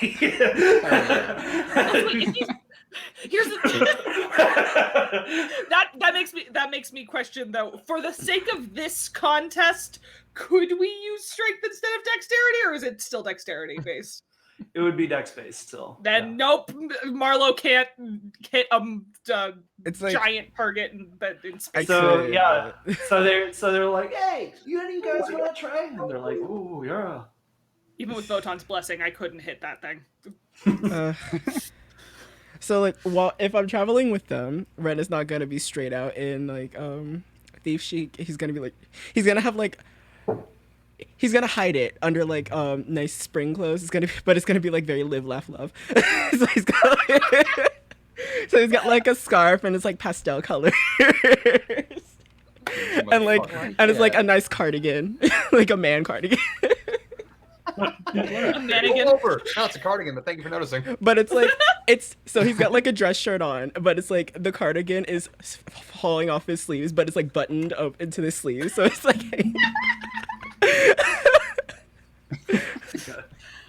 Marlo's gonna be like, hey, Ren, you're pretty decent with the whole shooting thing. You wanna try? I can give it a shot. Imran, you like But I'm Tish. shooting and missing with your gun. You want to? Was that a challenge? Marlo's had a little bit of the vodka, so she's having fun. Ren teases Imran like he's his older brother, but I haven't gotten a chance to do that yet in a long time. Yay. So Yeah. Oh, I see how it is. I see how it is. I bet Marlo drinks screwdrivers. How did you know? Get out of my room! Ever have a Harvey Wallbanger? It's like a scooped up screwdriver. It's great. my god. I don't have So, any spells. yeah. Here. I need a tinfoil hat. Hang on, I'll be right back. So yeah. Anyway, But yeah, so whoever is participating should make a ranged attack roll. Well, I can't use my gun, I assume. Okay. What if I'm You can use throwing your a gun if you want. pitchfork? You can use you can use whatever ranged weapon you want. okay. Okay. My monitor keeps Sword. shutting. Hold on. No, that doesn't work. Can I use steady aim? Yes. Oh, you Yes, dick. definitely. You dick.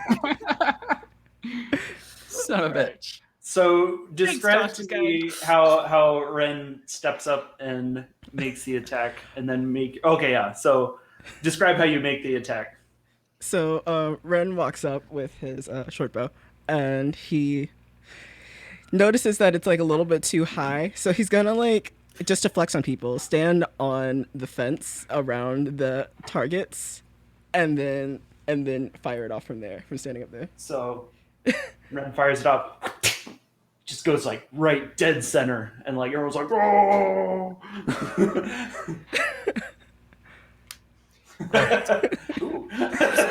Marlo's gonna go, "You can do it, Imran!" And then you're gonna whisper to Carl, "I'll bet you 50 copper that Ren wins."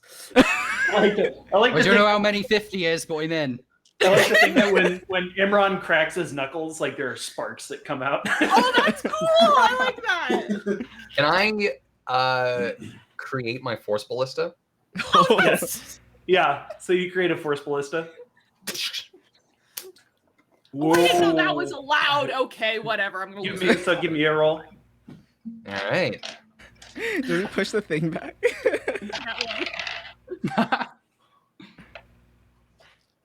way. With my spell attack. Ugh. Oh, no. Considerably less than Ren. Maths is for nerds. What's that?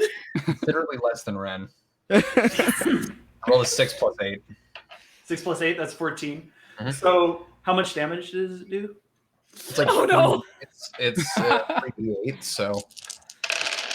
Oh my god, I rolled. That's 17 points of force damage. Oh, it's force. Okay, I was about to be like, please let us not set the fair on fire. That's why I didn't do Thank firebolt. you. Thank you. So Appreciate it. Harmless you setting. fire your force ballista at it, and boom, the target explodes. And then the audience is like, "Oh!"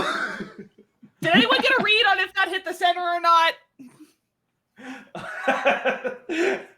Unsure. So I didn't now, mean to do that. I can fix it. so now, Want to consider it a draw? Double or nothing. Put it on me. Let's see what I can do. all right, Carl steps up. Oh, I hell just yeah. pick up my pitchfork and just run towards like the firing line because I was standing back with Marlo, and just yeet straight at the fucking thing. Oh, Carl's a mood. Go. Oh. Oh, but wait. Was do it you- 11 do you or- have advantage That was or- on. I don't know why I had it on advantage. I probably would not have had advantage. But if I Okay. use my inspiration just to mess with you guys, I'll do it. Oh, right. What a Right. great guys. That's a good. So it's like so. I didn't agree to the rules. Oh shit! Carl throws the pitchfork, and it hits the target, and then the target's like digs like this trench through the earth, like it's fucking Dragon Ball Z, just like and then like hits a wall. People So are like, launch is right there. "Oh." Yeah, like Well, Marlo, what about what's you? his power level? What am I supposed to do? Throw a longsword at it? Like I got nothing. It's okay. Here, I'll. You could try the pitchfork if you want. It works really well. Milk comes back straight to my hand. There you go. So, everyone's like, If you want. "Whoa!" Like the crowd goes. I ape doubt shit. I'm gonna be able to beat what just happened. So Can I? Oh, it was nothing. It was just, it's just a simple throw, isn't it? Can I can do that. You hear a voice from the crowd. How's she gonna follow that? Can I? Okay, dumb idea. Imran is going to have his his force ballista crawl onto Marlo and attach to her wrist and say, "Use that." How? Just point at the target. Okay. We're gonna break another target. I was gonna say I make a different target. I point at a different target, and I try and fire. The reason why I'm doing that is because it uses my spell attack. So go ahead. Oh, And roll my spell thank attack. you. Throwing you a bone. Oh.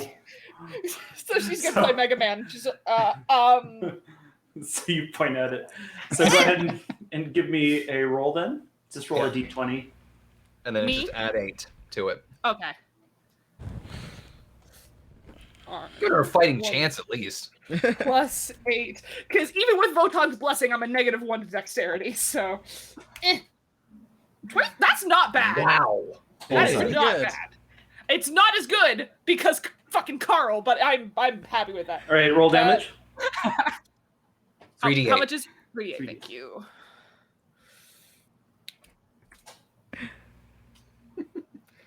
All right. 9. Boom. You hit dead center and blow out like the middle 3 rings. Like there's just like it's like a donut shaped target now. That's how you do this thing. That's cool. So yeah, the crowd cheers and everyone is just like super chuffed to see your guys' amazing display of Marlo's prowess. gonna try and go, Carl, Carl, Carl,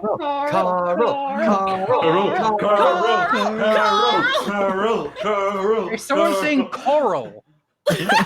Why is everyone talking about the sea all of a sudden?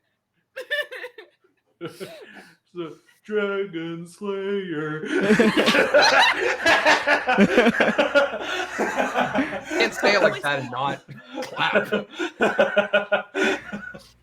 Oh my god. Imran takes the Force Ballista bag and just kind of crawls up Marlo's shoulder and back onto. You get used to it. Wonderful. So yeah, the crowd goes nuts, and yeah, you guys get like all kinds of pats on the back from the peasants, and yeah, with that, you 100 guys copper is a gold, right? Yeah, 100 copies. 100. Okay, I tossed Carl a gold Sweet. piece. One Okay. gold. Yeah. So yeah. Besides that, so there's a big there's basically a big feast that's going on. You can see that there's like all of like these kind of picnic style tables set up, and you kind of just sit down with your buddies next to everyone else's buddies, and you all eat together. There's like a lot of like it's basically like a huge buffet. So you can see that. Let me enumerate the delicacies that are on display here. There are suckling pigs. There are roast pheasants. There are sides of mutton and lamb baked with herbs. There are potatoes in every conceivable form, mashed, au gratin, like baked, and Scalloped. you Are there see scalloped you scalloped. I Scalloped. love those potatoes. Those are the best. Oh yeah. You I see just that get it there is wine. There's just like all of these kegs of wine. There's nice wine. There's bad wine.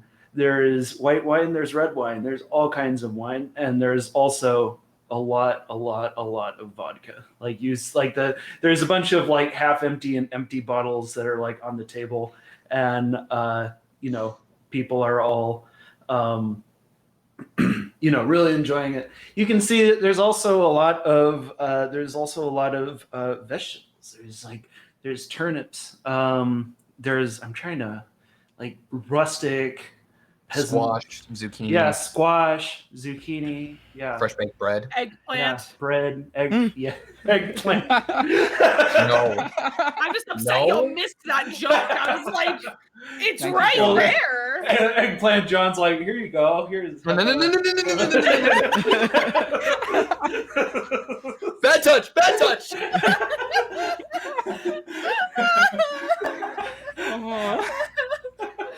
So you see that there are tomatoes, there are olives, there is ham, There's just food as far as the eye can see. Food.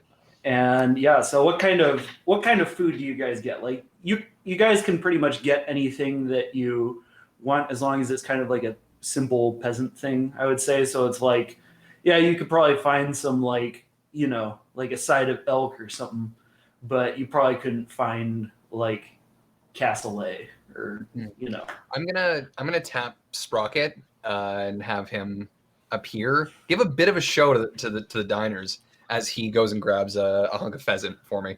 All right, so like- it's like And then he does like a flip in the air and then grabs the pheasant, flips around again, like Wonderbot from Robots, kind of. yeah. Just kind of giving that sort of display as people are eating. All right. And it gets me my fucking food, obviously. So yeah, you get the pheasant, and it's kind of a nice little mix of white and dark meat.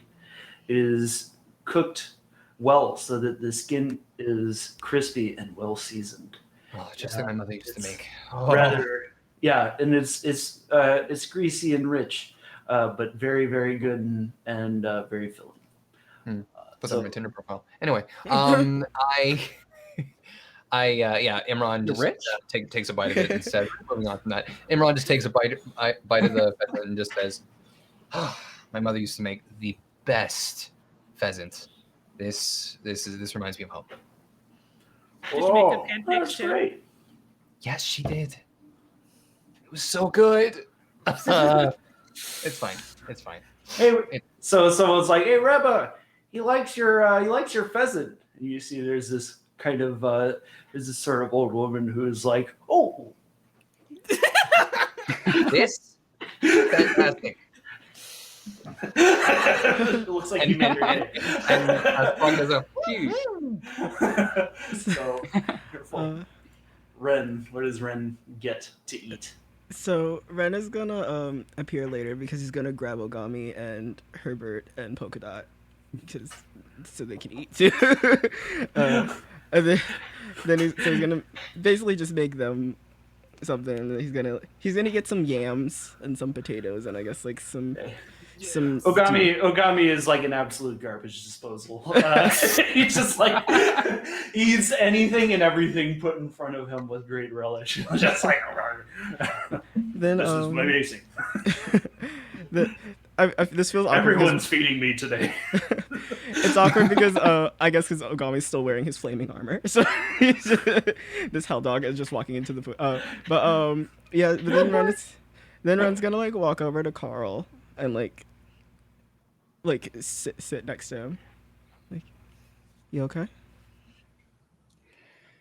Yeah, I'm all right. I was just I wanted to ask a question, Vince, that will sort of affect what's happening here. So the castle isn't particularly wheelchair accessible, and we do have a wheelchair-bound lady who like lives in the castle now. Is Bonnie down at the festival with everyone else? Yes. Okay, I just wanted to make sure because like I didn't want her to get forgotten. She already got forgotten for like 6 months out in the suburbs of the town. Like, She in a didn't. destroyed house. I was worried. She didn't want to be. She was out there because she liked the solitude, not because she was forgotten. She has Imelda looking after her. I have this head. Yeah, I should have talked about it before. I had this headcanon It's before, but headcanon. I should have talked about it. I feel like Carl. What is your could have headcanon? Carl could have asked Imran to like, hey, pimp my wheelchair, and have it be like something that could like float at least a little bit, just so like if it's like, oh, there's no ramp, go down the stairs. Like, I mean that's like a common uncommon enchantment. I could do that in like a day. that's what I was saying. I was like, that'd be cute. Pretty good That'd be idea. a cute thing. So did you create? Especially because like revamping the whole castle to be wheelchair accessible would be really difficult otherwise. Can I So make a describe, technical let's just do a little flashback and describe this Yeah, new wheelchair that she has. All right, So give well, me a Tinker Tools check. Sure. Why not? Right tool for the job. Tinker Tools. Why am I at the wrong menu, asshole? You can be at Sorry. advantage as well. At advantage. Okay. I like advantage. That's my favorite thing in the world. Okay. So I will my Flash of Genius came back with the long rest, so I'll Flash of Genius that at a base 17 and then add 10 to that, so 27. Okay, so I would say with a roll of 27, it could be like imagine like a cyberpunk level of technology. Like it can Lasers. Yeah, I don't think it would have any weaponry, but like No, it I could, know. like you could have hover, you could have it like dispense things. I don't know. Like use your imagination. For the sake of this, just to make it easy, I'll give it cup holders, and then I will. Very important. You gotta have cup holders, and then I'll just give it a levitate speed of 20 feet. Nice, cool. I think that's Nice. So you have upgraded her from wheelchair to flying. It's like a hover flight. So it's not like it's super. It's like Essek in Critical Role. Oh, speaking of, I haven't seen it, but yeah. I did want to, since we're flashbacking, I did want to speak to Ismelda about something, because Yeah. you said that she was like a pharmacist, right? Yeah. Yeah, so I was wondering if she would like to, like, when she's not caring for Bonnie, if she would like to potentially have a job at the pharmacy, like on the pharmacy side. She's strictly a freelancer. Yeah. No, she doesn't want a job. Oh, okay. She does it herself. But yeah. Anywho, so yeah. Yeah, so Ren was sitting down next to Carl. Oh, yeah. Yeah. I'm the one that distracted us originally, so. So okay, let's say that Bonnie's nearby. So describe like cosmetically, Imran, what this thing looks like. So Bonnie's like sitting in the chair. She's like dressed in like this beautiful like dandelion yellow sundress, and she has like these very nice red shoes. Like she's dressed very, very well. Her hair is like neatly braided. It's kind of like hanging over her shoulder in this kind of like heavy plait. It's got a very like it's definitely got the scatter glove symbol, which I still haven't drawn yet, but it's a patent. And it's got kind of the same because I figured that she would want something that looks a little bit more elegant. It looks kind of like the design on the arm. It's got like a gold. It's metallic with wood that's got like burned in runes for its enchantment, and then it's got like a gold copper sheen almost to the metal, and it's not bougie. It doesn't look like super fancy or anything because that's not Imran's thing, but it looks well made. Okay. Well made, well presentable, very much like a So yeah, yeah, you guys are like sitting at the head of the table, and so yeah, then Ren sits down, and Bonnie says, "Hello, Ren. Hey, Bonnie, how are you? I'm doing wonderful. How are you?" I'm good. Have you been? How's your new piece been going? Oh, it's been going wonderfully. I've been working on this saga of a great serpent. I've been working on this serpent scales for like 2-3 days, but I've very much enjoyed the process. Well, I can't wait until you finish it. Oh, I'll never be finished. But yes, I know what you mean. I know that feeling. You okay, Carl? Yeah, I'm doing all right. How are you doing? Before we get into me, you okay? Yeah. You know, just that time of year. You probably don't know, but Yeah. Whenever. Oh, sorry. Go ahead. Bonnie reaches out to just touch Carl's wrist for support. But what were we gonna say, Ren? This time of year, parents are extra busy. I can't bug Leif, so ironically, with all the security walking around, this is the one time of year I have where I can most easily do some of my side job. Oh, it's good to know you think that this the old Monster Slayers thing is at least your main job. I was, wasn't really sure which one's the side job and which one's the secondary job. And now you've got a third job with the whole, pharmacy, as you're calling it, which is weird because there's no farm in it. So, but still. I mean, it kind of became my main job once I had to take time off of my other when this was my main job to do it. But yeah, I just wanted to check on you. Yeah, we appreciate it. I mean, this is the first big festival we've had since everything happened, and it's different, I'm trying to. It was my wife's favorite time of year. Obviously, it was everyone's favorite time of year. So it's a weird one, but I'm getting used to the idea of making a new, making new friends, choosing my family again in a way. Never stop missing everyone, but I mean, you're like my little brother now, and if it weren't for everything that happened, then I wouldn't hardly know you. So, in a way, it's obviously not an happy moment in some regards, but I can at least sit in this moment right now and smile again, but like for real, rather than the face that I've been trying to keep for a long time. Can I get you anything? An hug? I'd be all right with an hug.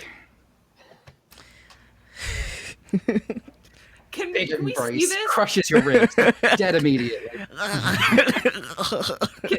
Are we all at the same table, or like? Are you? I thought we would be. I walked Yeah. over to where Carl was. So yeah.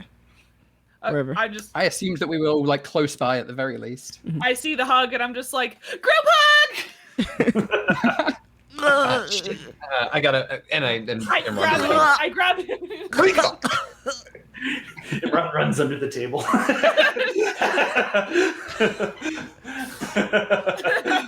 Marlo, how I do you still manage to choke me out with that arm around? It's a group hug. Oh, Marlo. Mhm.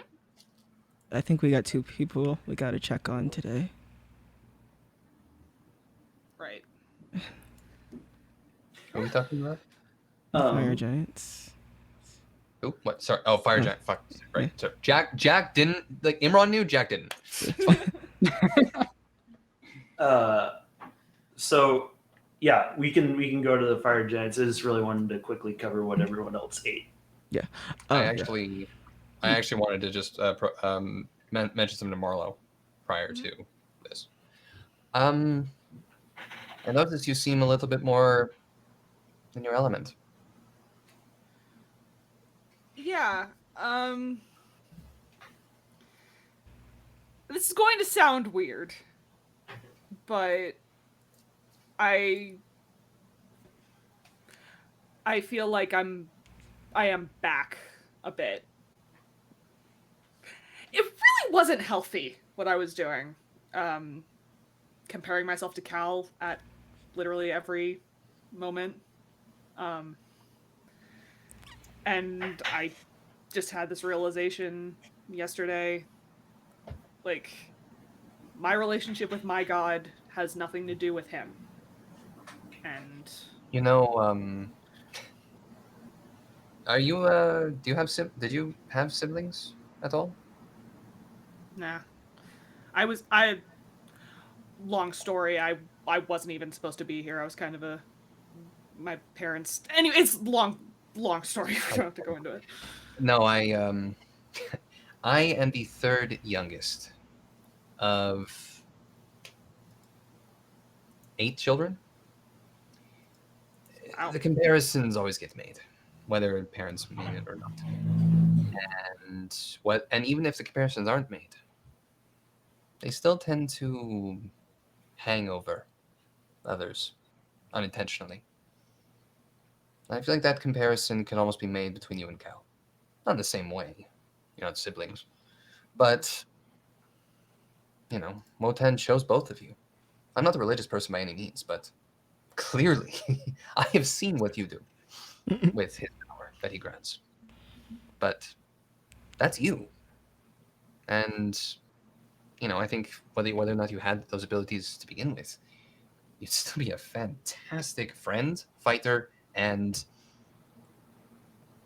drinking buddy. Let's try to find the third one. The first two were great, but thank you. And all of us, by the way, and I gestured at all of us, it's like, they're celebrating because of us. I feel like we all deserve... we definitely deserve this. And I'm proud of us. Like, genuinely. I'm proud of us, too. To found family? Found family. I just drape my arm around his shoulder for a bit. For this bit or not.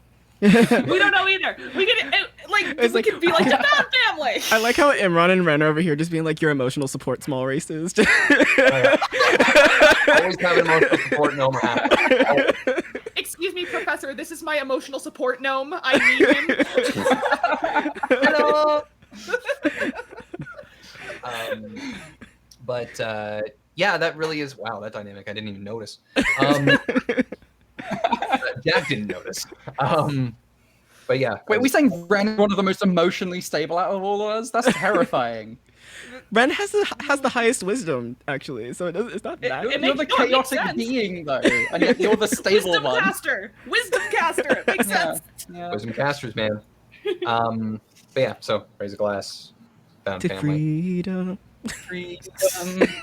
They can never take away. Anyway, So don't that fucking say that because I'll go Hamilton on this. Oh, We that's what all it is. will, Okay. is the problem. We all will.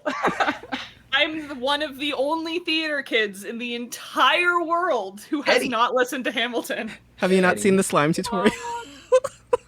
I don't like listening to shows before I can see them. Like I want to be able to see and experience it first and then listen to the soundtrack. Disney But- Plus. I mean, you could watch it on I don't Disney have Plus. Disney Plus. Disney I sponsor do not us. have it. so Why Disney fucking Plus? Anyway, so hey, Disney sponsor us. Moving on. you guys all cheers and celebrate your friendship. And to flash forward for a moment, that night when you guys sleep, you relive this moment in a dream. But when you finish your toast, a voice echoes down from the sky. I know what's happening. I think. Your destiny is greater than even you know.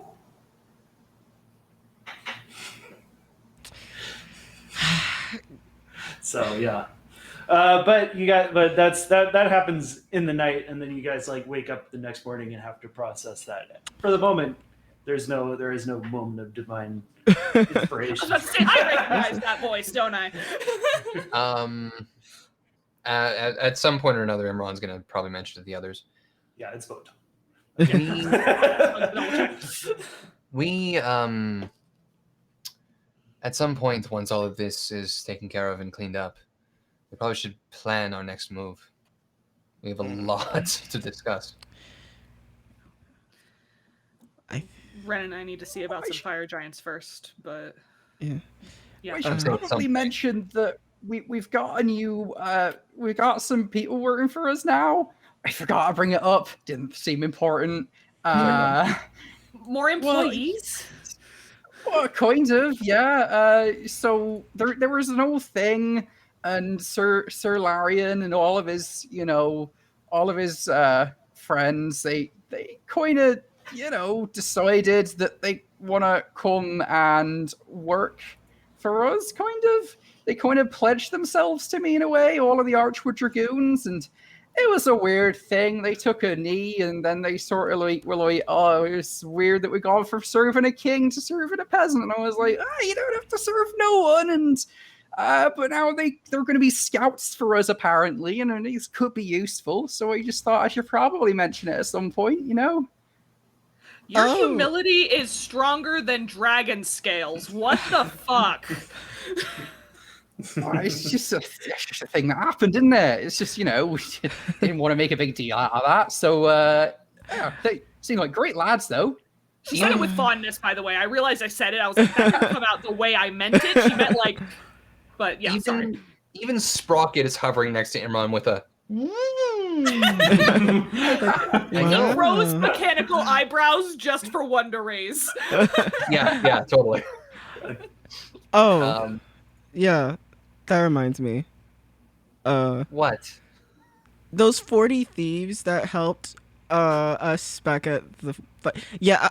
I'm their boss now, apparently. It's like that makes more sense to me. That would make it understand a bit easier, honestly. It's like the artificers I talked to. So, are you saying that 50% of the Monster Slayers Guild are managers?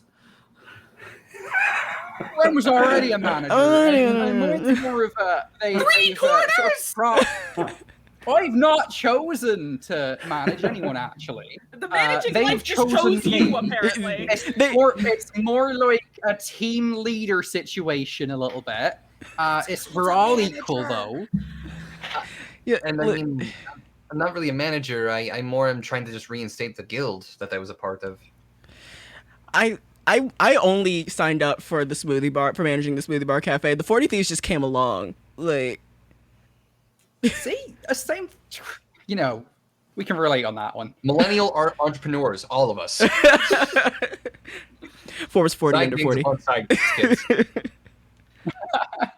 You know what? I got my sword and my god. I don't need employees. I'm good. We can just kick ass. You have... What does that mean that you're an employee then? Of Wotan?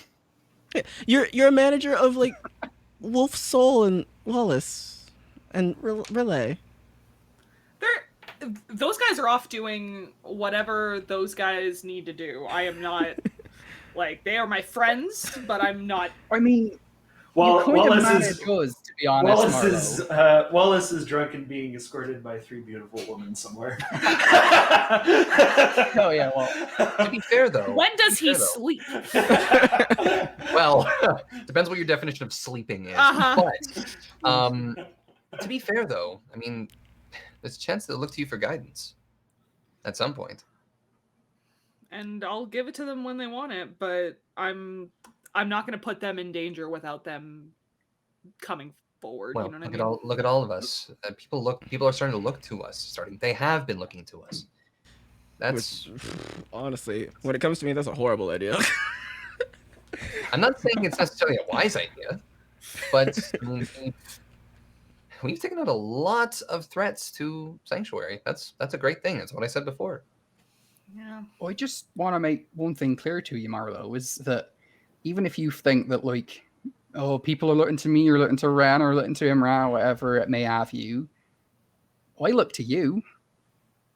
Like, every day when I'm not really sure what's going to happen, or if I, you know, whenever I need your art or your ear, you're always there for me. And yeah, you're an important part of my family now, whether you like it or not. And I look to you to lead us more than anyone. So, you know, you're still a manager of someone, even if it's just me. Aww. I'm, like, physically required to look up to you, so... I don't even know if I should take that as a compliment, but I'm gonna. Because otherwise I might just yeet. It's easiest for him. Thank you, but no, I wasn't jealous or anything. I just thought it was funny that it's like a chain sort of thing happening. But thank you. I do appreciate it. Leader bears a heavy burden. And with Well- that, we gotta go talk to some fire giants, huh? Carl, you want to just mingle with people? What? Carl, do you want to just mingle with some people while these two deal with the giants? Yeah, we can try.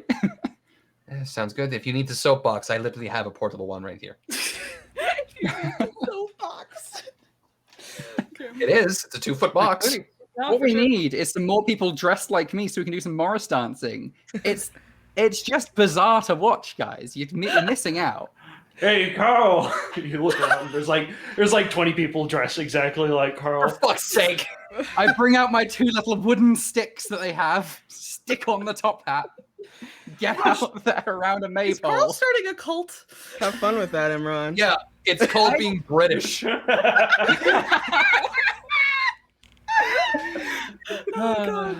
Congratulations, you brought Britain Carl to and- Vince's game. Carl and the merry Hell yeah. old men are doing the whatever ritual. Whatever British thing. the song of their people. It's how we summon the overcast weather to give us another year where we don't have to see the sun. Yeah. Anyway, Oh my That's the God. one day of summer per year, and then we call it back. you ever dream that it stops raining? Like, you ever have a dry dream? Stop! I'm confused. How could it was stop a sex raining? joke! You ever forget your first one? I hate everything. God. Okay, so So yeah. Have fun with that, Imran. yep. Everyone's just gonna watch incredulously and grab another thing of vodka. Really quickly though, just for flavor, Marlo, what did you eat at the big feast? I was trying to think about the protein. She definitely grabbed the scalloped potatoes because every character of mine is a slut for scalloped potatoes. It's canon now.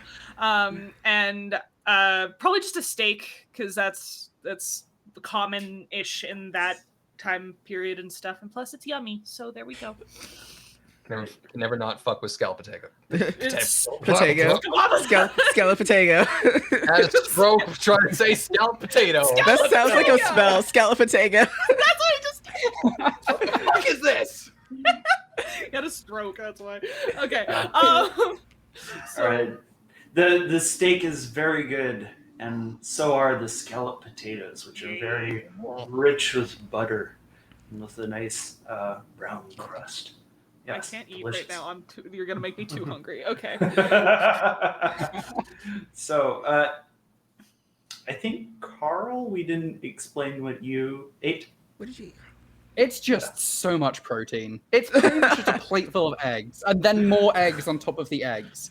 I went up to someone and I asked for all of the eggs. They gave me like 50 eggs. I'm asking for all of the eggs. Okay. So many eggs. Yeah, that's it. Yes. They're good for you. They're good eating. All right. Man.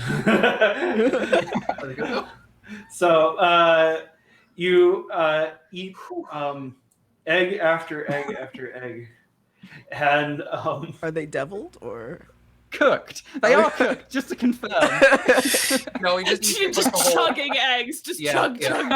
No. Just grabs the full egg and just starts monking them like No, I just- saw no. Marlo's stronger than me now. I gotta catch up, you know? just a bucket full of eggs like popcorn. It's So, crunchy and then gross. Oh god. Oh, we sorry. got into the cream eggs. What's a cream egg? so so like you're like tucking into this big nice dish of hard-boiled eggs, and you bite into one, and you hear hey ow, kind of like stop, kind of turn the egg around. There's like this little angry face on it. What's the big idea? Put me down. All right.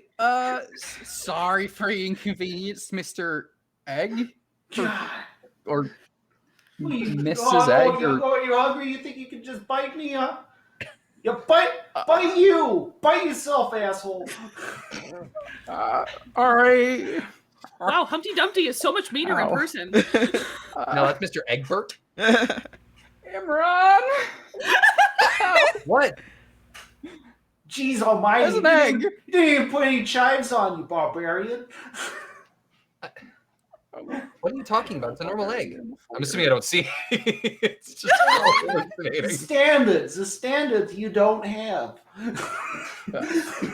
Carly, you all right? Are you not seeing is he what? Hello? You guys look with horror as Carl is heckled by one of the eggs. Oh, we can see this. Yes. Not as egg-based hallucination. My 5th one this week. Carl, maybe you should not eat any more of those for the rest of the week. Get the protein in for the week. Equally Tuesday. How do you keep accidentally inconveniencing sapient creatures that are inanimate objects? I don't mean to. I just stumble into things and then stuff happens. If I had a gold for every time that's happened, I would have 2 gold, which isn't a lot, but it's still weird that it keeps happening. That's actually a lot. That is, So you hear like a little pop as like 2 arms and 2 legs come out of the egg, and he's like, "All right, put me down. Put me down." Where are you going to You go? down. You're on the table. You are free to go. Do you want do you want a drink or anything? Jeez almighty. No, I don't want to drink. I'm going to get out of here. He puts on like a little hat and then... Why are all your asshole characters from the Upper East Coast? Why do you That sounds do like that? That's the sounds only like thing he's got. Yeah, that's You all think I I'm got. not catching on? You think I'm not catching on? I see you. So 2 things that I egg have reminds me disdain of. for New Yorkers. 2 things that egg Wow. reminded me of. Not really. Not really. But There are 2 things that egg reminded me of. One was the little fire in the SpongeBob procrastination episode. On the 799 more words to go. and what was it? The arm in an episode of Harley Quinn. Clayface's arm came to life and was voiced by Tom Kenny. I was just getting a whole bunch of Scrappy Doo yeah, I vibes from remember it. Let me at him. Let me at him. Fucking character. Anyway, all right. moving on. The egg moves on about his life. So yeah. So you go out later to visit the fire giants. Before we go in, can I say something really quick? Mm-hmm. Ren, I don't know what they're gonna say. We don't know. Oh, I'm not trying to judge or whatever, but I just don't want you to be disappointed if we can't turn those guys around. I'm You know not what I gonna mean? be disappointed. Okay.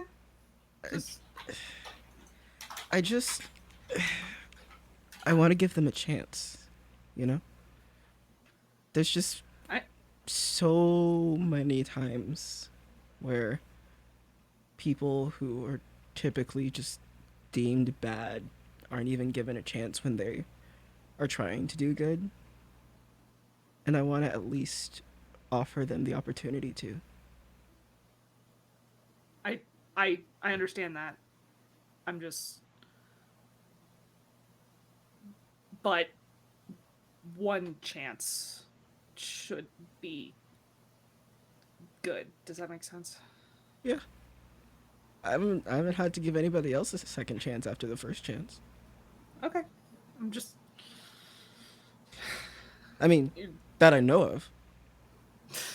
Okay. I just wanted to make sure we're on the same page, because I whisper, because is it just the 2 of us, or is it all 4 of us? It was just Who the are 2 of us. doing what? Going talking out to see the fire giants? Yeah, I think Yeah. Imran and Carl just stayed behind. Okay. Yeah. Just because I noticed how Carl reacted. And like, I'm all for a redemption arc. Like, I'm totally okay with it, but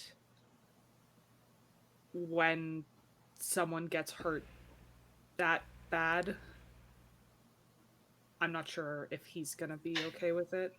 Carl was upset that they willingly supported XR, and they were proud about it, from what I saw at least.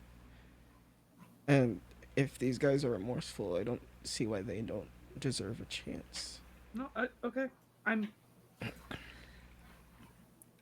I see myself in him a little bit on this one, because if somebody who willingly worked for Rarog was like, hey, now I want to help you, I would have incredulous second thoughts. Just I'm trying to put more perspectives in, because I don't want anyone. And I appreciate it. It's just, also, we aren't that big, Marla. Like, we have a lot of people willing to fight for us, and we're able to handle ourselves in a fight, but it's not worth it to make enemies. Like, trust me, I'm a courtier. Like, making friends with people unnecessarily, especially when you're able to maintain at least some level of civility with them, it's not worth it. One thing you need to recognize: war is checkers, but battles are chess. Took an oath of vengeance. Hard line to walk. Just because you're sworn to vengeance doesn't necessarily mean that you had to exact it the same way. Okay. Let's go. Cool. So, as walk off, I think we should actually do a bio break there. Mhm. And right as you come back. Yeah. And then Perfect. so basically after we come back, is there anything else that you guys really want to do in the fair before we move on to the next thing? I want to rob some people. Priority. There it is. All right. Wait. Okay. All right. Well, we'll play out what's that? We gotta be virtuous. We gotta be civil. Steal. Yeah. Terrible. I just want to make sure I do what's right by nature. Can I make bombs? Oh, the duality of Ren. Still my favorite. Still my favorite. Yeah. Guys, what if we dynamite the lake? No. Please no. We will get so many fish. Oh my god. Okay. Cool. So, all right. Well, we'll come back in a few. Hey, dial. Not, Here's the not dial. touching it. We're giving you a review. Don't touch the dial. Don't touch the dial. Don't touch that dial, guys. Not No allowed. touch. This? No touch. No. We'll be right back.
Hey guys, we're Hey, back. guys. We're back. Hello.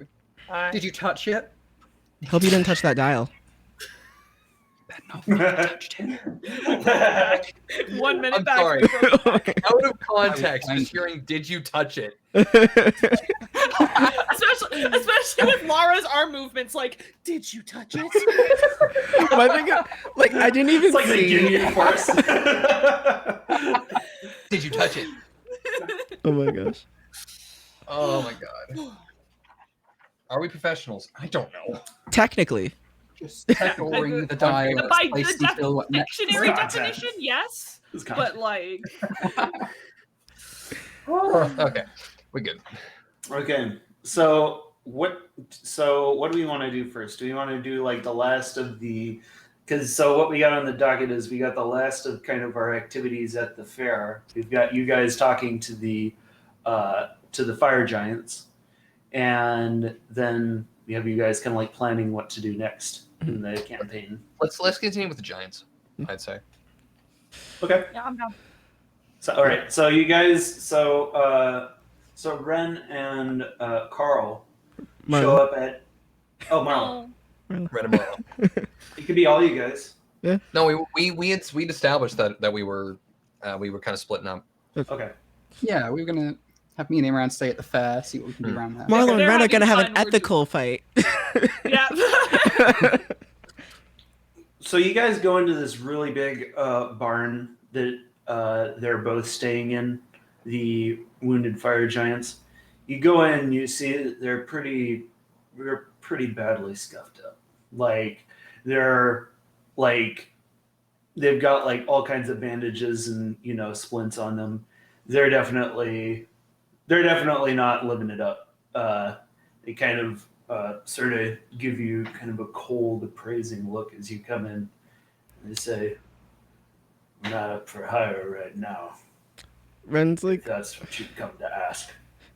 Ren's brought them like plates from the festival. He's like, we had a festival today. We thought you guys might have wanted some food. We wanted to check up on you and see how you were doing.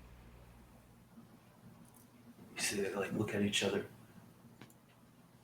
Very well. And they take the food and they eat it like it doesn't take them long to eat the food. Yeah, I put good berries in there because I was like, Nice. It's like surprisingly filling. That's the good kind of drugging with good berries. So what? You buttering us up? You'd want us to turn against the dragons? Lord, we do it. The other one says, for a price. I mean, I don't necessarily want you to do anything you don't want to do. Like I said, we're not keeping you. You're not prisoners. It's just if you guys... Money's right. We'll join you. What can you offer? I mean, a place to stay. I A guess. clear conscience. We don't have consciences. I mean, you must have one. That's why you feel thankful for us reviving you. Well, we do respect you. Like we said, you're free to stay here if you want to move in. Just, you don't have to fight anymore if you don't want to. All we ask is, maybe help out the town from time to time. Do you pity us, small one? No. Like, Ren's gonna, sit down next to them. He's like, I know what you guys are like. You're willing to do anything for money. I was like that. Am like that. But it's more of a there's better things down the line in the long run, doing things differently. Like, it seems like it's stressful to just have a dragon that you can piss off at any time and be willing to just chomp you down and work for him. I know you said you had benefits, right? Like dental? We are swords ourselves, forged by war. Strife is in our blood. Have you ever wanted to do anything else?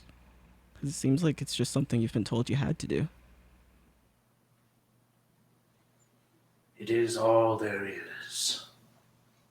No, there isn't. I mean, look around.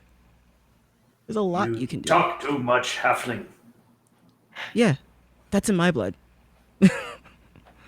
That much cannot be disputed. How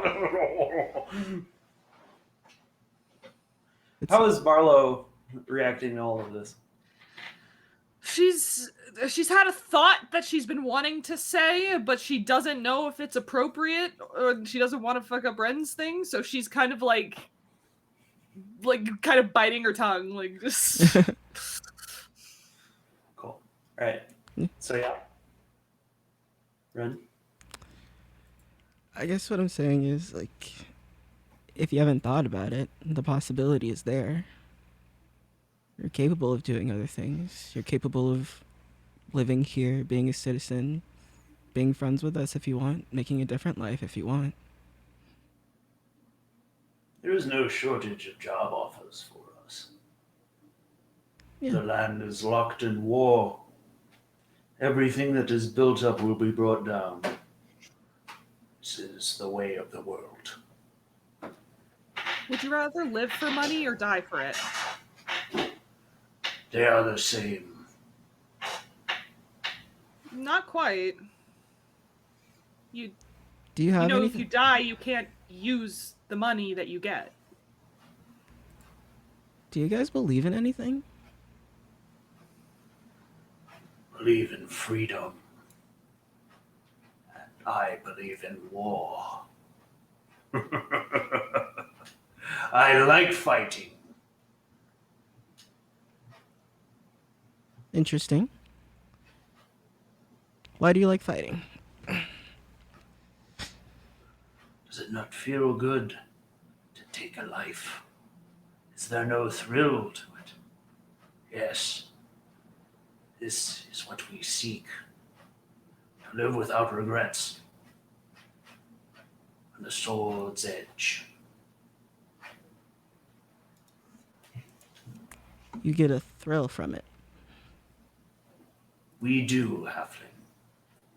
Well, I would say you shouldn't talk to your friend over there, because he said he lives for freedom, which is different from living for war. War comes to us, whether or not we seek it. Do you want it to come? Our will is of no consequence to that. That's not the question I asked. I'm asking you, what do you want? What we I'm gonna want. cast Zone of Truth. Zone of Truth.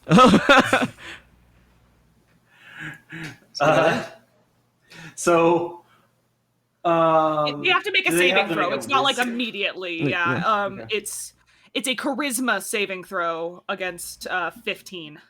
Oh God, these guys are very charismatic. So you, y'all That's are what I fucked. figured. When I was looking at it, I was like, Okay, let me see here.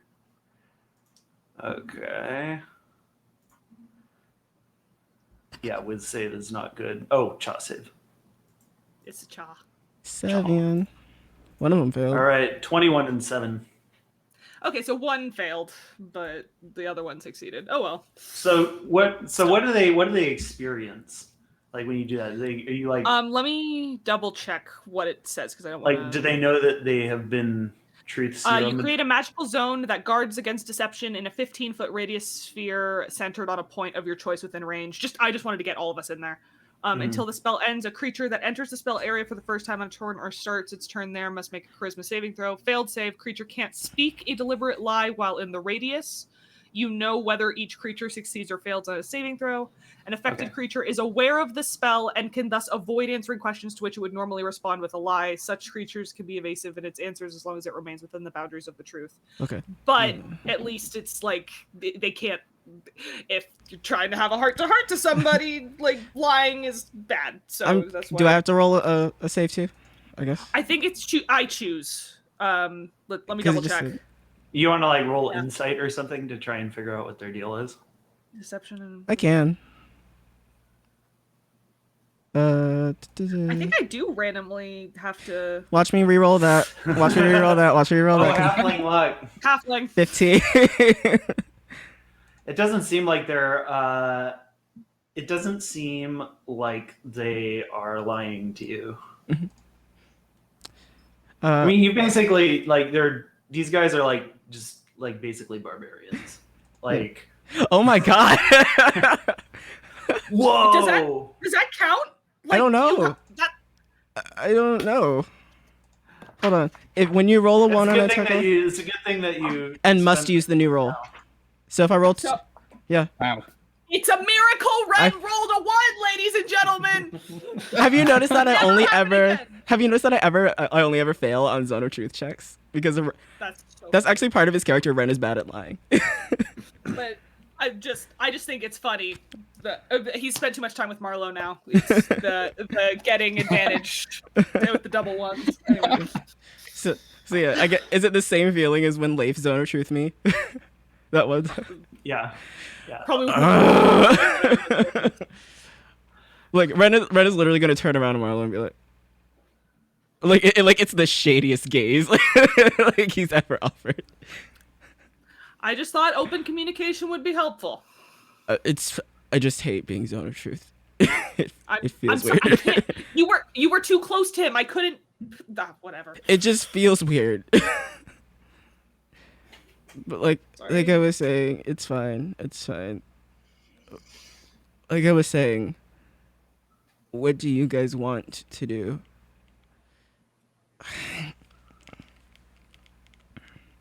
To fight and to die.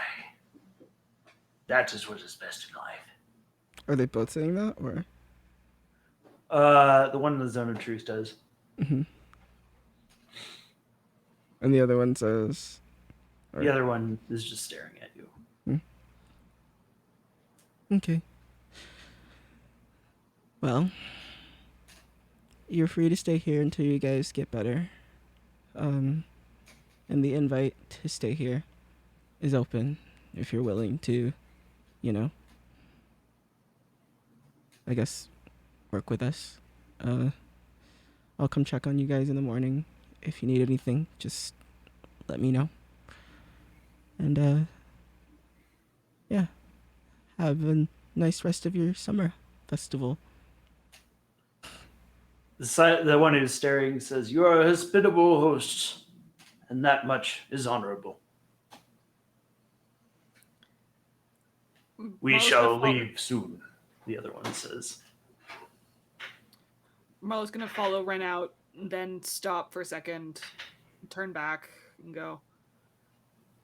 If you want to fight for money, stick with the dragons. If you want to fight for glory, stick with us. She's gonna walk out. So yeah. So at this point, let's move on to kind of the meeting of the guild. So basically, like, you guys, like, you have your, you have the festival, and you sort of decompress from the immediate fight, and then a few days later, you guys convene at the Castle of Sanctuary to discuss what the kind of future of your activities is going to be, because at this point there are there's a few different ways that you guys could go in terms of like which dragon you guys want to oppose, or just what kind of what plans you want to do.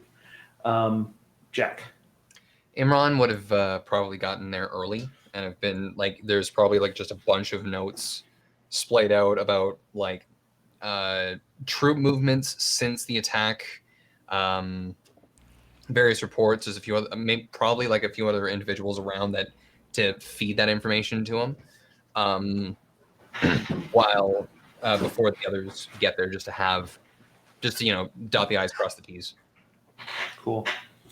So yeah, you guys come in and you see that like there's this big wooden table. It's kind of laid out with maps, and there's like a bunch of like books, notes around. And then you guys see Imran kind of pondering over it all.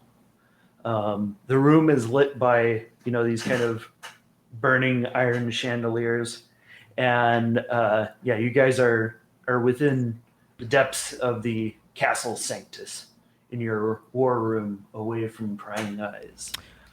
I'm gonna assume that Imran is doing math in his head right now, and Ren is gonna like sneak behind him and just be like 72, 43, 89, 22.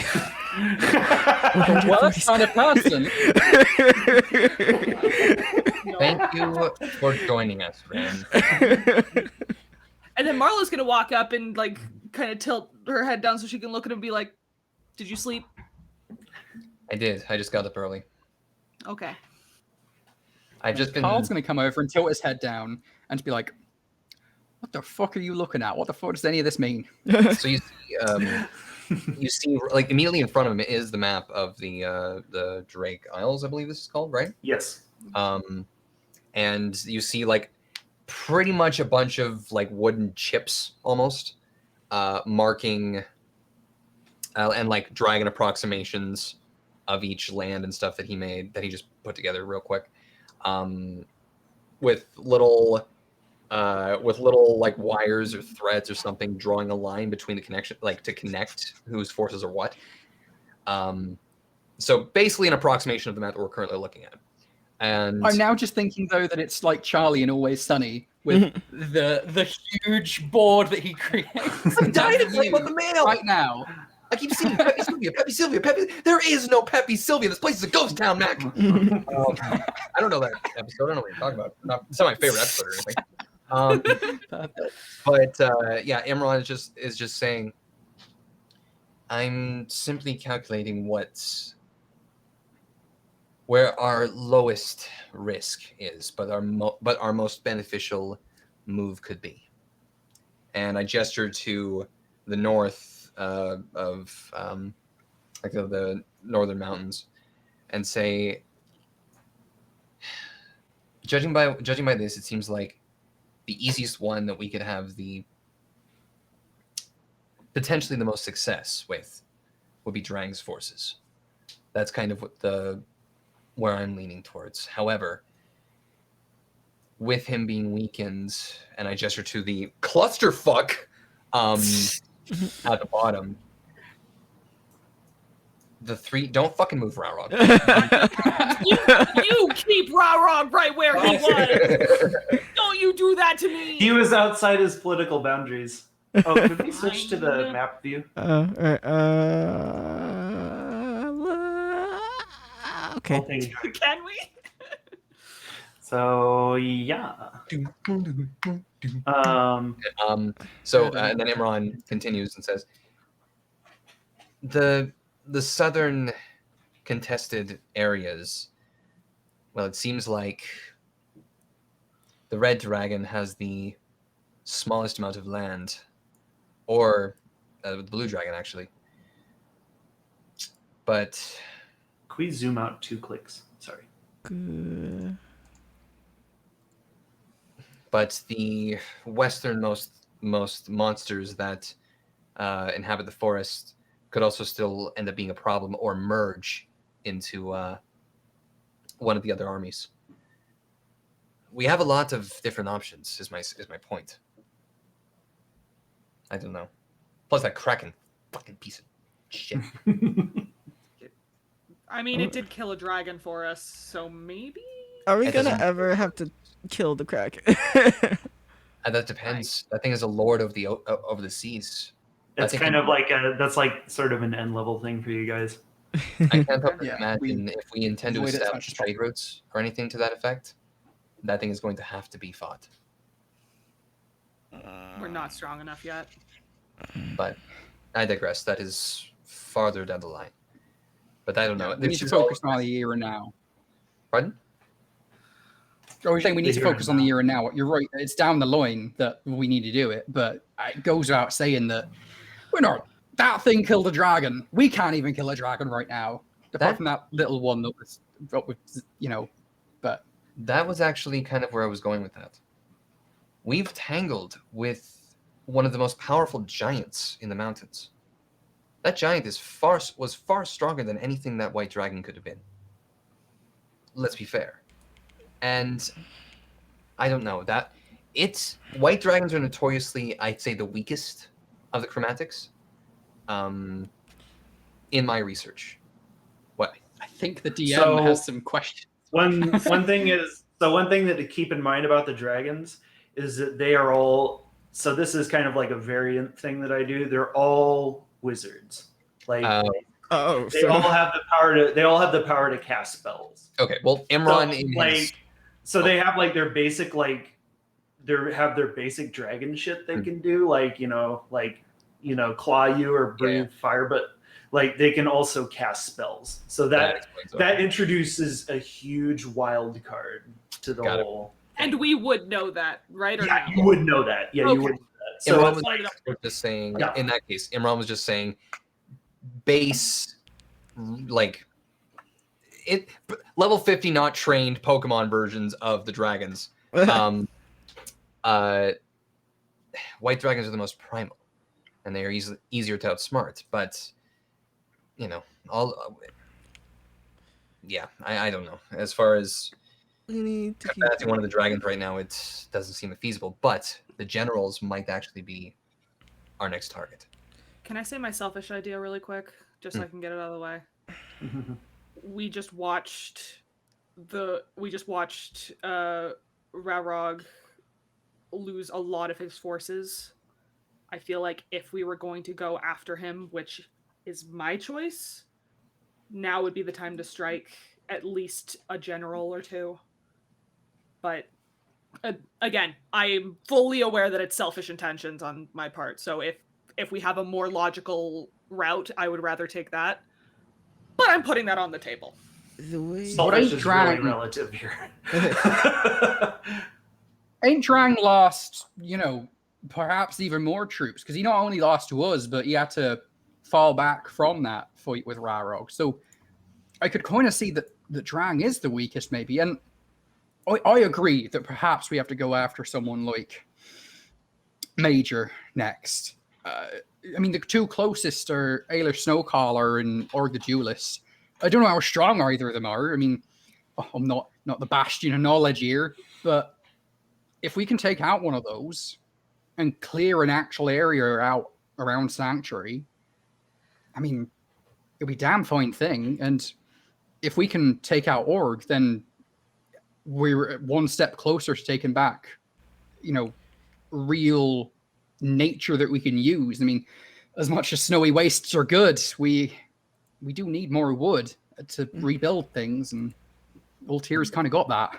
The way I look at it But is, and Ren's gonna pull out just gold coins, he's just gonna pull out money. And the way I look at it is this: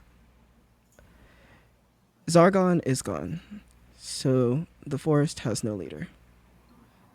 They are technically the weakest and the ones we can more easily deal with, simply for the virtue of there not being a dragon to come save them if we take them down. Drang's forces, and then he puts another coin over there on that side, are weak simply by the virtue of participating in that war with both us and Rarog. The thing that we need to keep in mind, though, is that if we decide to go after any of their people, Drang still can come and attack us while we're in the middle of the fight.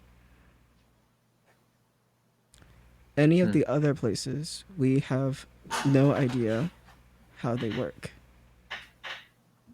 what their dragons are capable of, or what their generals or sergeants or lieutenants are capable of. We don't.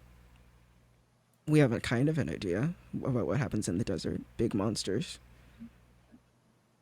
But that's it. We only have one encounter.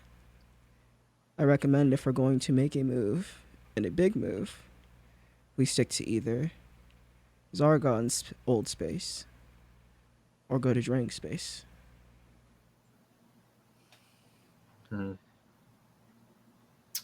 Here's a probably dumb question. Are they, with their dragon gone, do you think they're still... I don't know. I don't know how to word this question, but I feel like, are they still affecting the land? We haven't been over there, so I don't know. It is worth noting. God has words. Some of those creatures have layers, and those layers have regional effects. They could still be poisoning the forest. Right. So that is a big question. Actually, is what these lieutenants will do, because they're all independent now. And so you have the Great Lord Ansek of Is, who is like the leader of like a Yuan-Ti civilization, almost certainly interested in some kind of sovereignty. There is Korbrug the Beholder, who's like this hyper intelligent like schemer sort. So you bet that he's got a contingency plan. The wild card, like he's gonna, like both of them are probably going to try and exercise power somehow, at least in their region. Like they're not going to be like, oh great, I'd like to work for another dragon now. No, they want their own land. So these are like now regional powers. So the wild card is Org the Duelist, because Org is a madman, and probably, I will say on a meta level, like out of all those guys, he's probably the one that just needs to be like put down. Like there's not going to be much talking to this guy, because he's truly like he's like chaotic evil. And it's a matter the others of are like, yeah. Whereas the other ones are like, lawful evil or neutral evil. Like this one's just like a madman. So Org will have to be dealt with at some point. Oh, that reminded me of something I want to do. He's also blighting the woods with like, Right. this horrible stuff. So it's like, as long as he's there, he's Mm-hmm. poisoning the forest, literally. Do we have any information about Jarl Ayla Snowcaller, since she's like an obvious like other potential target? Do we know what she's like at all? Yeah, let me look up my notes here. Ye old Google scroll. Yeah, I don't. Otherwise, I'm going to improvise something that I'm going to like look back and I'll be like, oh, I didn't need to improvise that. Let me see here. Yeah, no, it's just I just find it weird that this guy is making all the animals just like really angry as well. So I feel like maybe if we like get rid of him, we can also get the nature to help us a little bit more. Okay, so let me read out to you guys kind of the description of Jarl Ayla. So Thane Ayla Snowcaller is the leader of the Cloud Giants and a vassal of Jarl Kane Throneburner of the Storm Giants. The Cloud Giants were designated an inferior caste of giant by Jarl Kane Throneburner, and so they are tasked with subjugating other inferior giants, like Frost Giants and Hill Giants. Ayla's resentment silently simmers as she and her tribe are relegated to second fiddle. Those who journey in Ayla's domain will often encounter Cloud Giants, Stone Giants, and Hill Giants. So she's basically like a troop leader. She's like a general of Jarl Kane. I wonder if we're able to convince her to try to take down the Jarl. So let me just say something really quickly about giants. So kind of like giants in sort of my kind of imagination are like generally like evil and they don't want to be your friend. Like they're not like, there's not like a lot of giants that are like super redeemable. Like I like kind of like the sort of like Norse mythology giants where it's like they're just always, they're always like evil. So kind of like with dragons, like there's not like a ton of them that like will, they look Yeah. down on all like small humanoids. Yeah, no, I'm not trying to be her friend. I'm trying to manipulate her. Oh, okay. Oh, yeah. All right. Yeah. Okay. Yeah, that might be more likely. But yeah, I mean, so giants are also, very, very persnickety about following oaths, however. So betrayal might be hard, but yeah, I mean, This is an idea. you can certainly do an out of the box approach to how you deal with Jarl AL. You don't have to just like go in and like fucking. If we, you guys if we can go that try route at some point, perhaps either eliminating the Jarl and putting somebody that might be able to lead them to a bit of a more virtuous life outside of Cane Throneburner, perhaps, or maybe just beginning some sort of infighting. Make them fight each other, so then it makes taking them out a lot easier. Can do that. And they don't necessarily have to think- be our friends, but they can certainly be bamboozled, I suppose is the word. We think one thing we can use to our advantage is the fact to either Snowcaller and we say, look, you're lieutenants and whatnot. We took care of them. They were dispatched. And you've got no one really left. I don't know if Zeke's hers or Kane's, but she's weak in a way because she's been left now kind of alone. I like Ren's idea of like, and your idea as well, of the infighting between her and Kane. If we say, we'll support you if you support us in taking out Kane and Drang, it's not the end of the world, is it? If like, we say come the end of this, she can have a little like slice up in Reichfall or Verndaler. Like, I know it's not good but as long as they keep to themselves, it's not the worst thing, is it? Well, neutrality is like probably the best thing that you could hope for with giants. it is also worth noting that if we have any sort of, I mean, we couldn't convince the fire giants. I mean, they're different castes, of course, but I'm not entirely sure. If they're open to a parlay, fantastic, but I don't know. Besides, we have, this is just one of many options that we're trying to weigh. My thinking is, just in that route, is Throneburner was weakened considerably in that fight. We actually gave him a run for his money, so to speak. Not, I mean, the cannons kind of had something to do with it. But I don't know. I have As another far as thought. sorry? I had another thought. Great Lord Onsek of Is, Yes. if we deal with him, is that going to lessen the UNT presence that keeps fucking coming to Sanctuary? They're already pissed at me and Carter for some reason, so. Yeah, so basically they were, I mean, you're not really sure where you stand with the UNT. You're not sure whether their spies and assassins will keep coming. Basically what happened was that Carter is being pursued by Snake Men assassins because he basically took the blessing of the UNT like in the form of like his snake arm when he was rescued from jail, because Carter had kind of a bitter circumstance in the Dragon War where he and a whole bunch of other prisoners were just like locked in a prison when the fighting started. So like it was just a bloodbath, but like he escaped because the UNT like knew of his like strength as a thief, and like they rescued him. and gave him like a snake arm because he lost one of his arms. So they just replaced it with like a snake.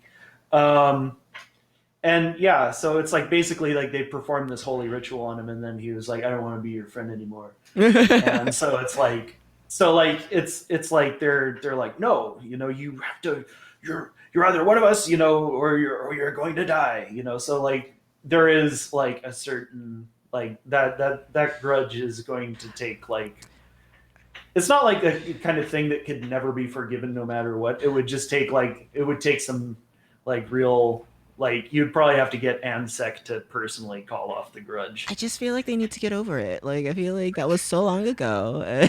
They're just holding grudges for no real reason. Well, I mean, that's not going to stop Wait. them. I think that as much as, like, again, the Great Lord ANSEC and whatnot, he's again, we can't trust any of these people, but, like, the UNT, if they've got a whole civilization, I don't feel good about the idea of trying to, like, you know, massacre an whole civilization. There's got to be innocent people in there.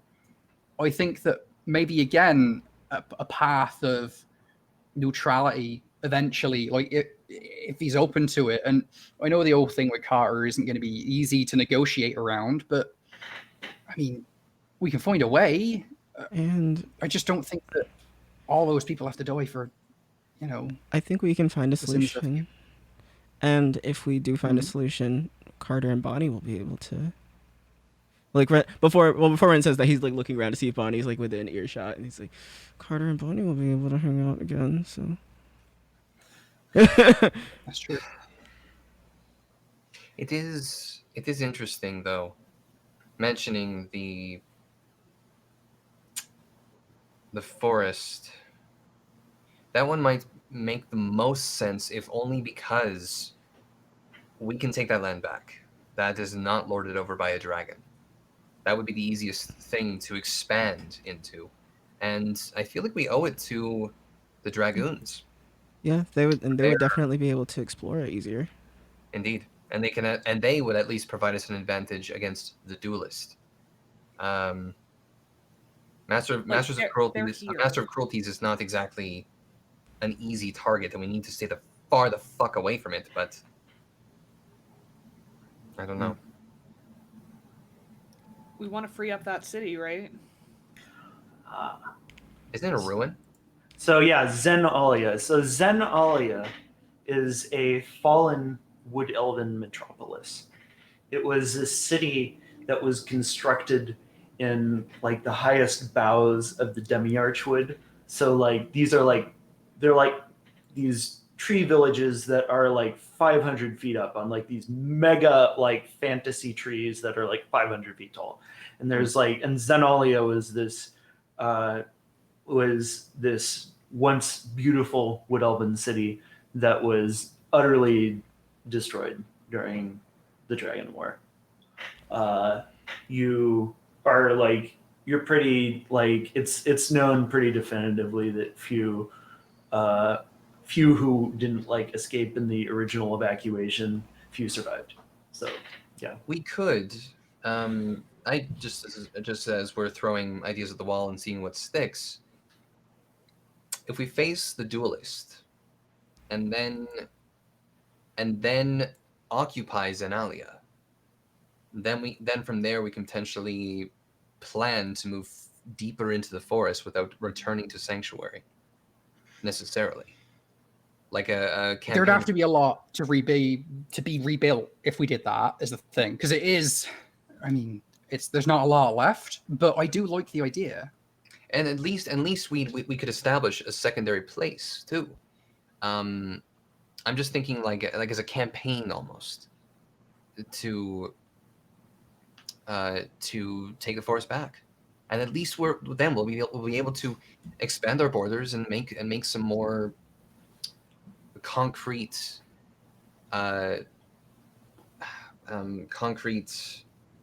extensions. Thank you. I was gonna say, so you see this yellow polygon up here? That's your guys' territory.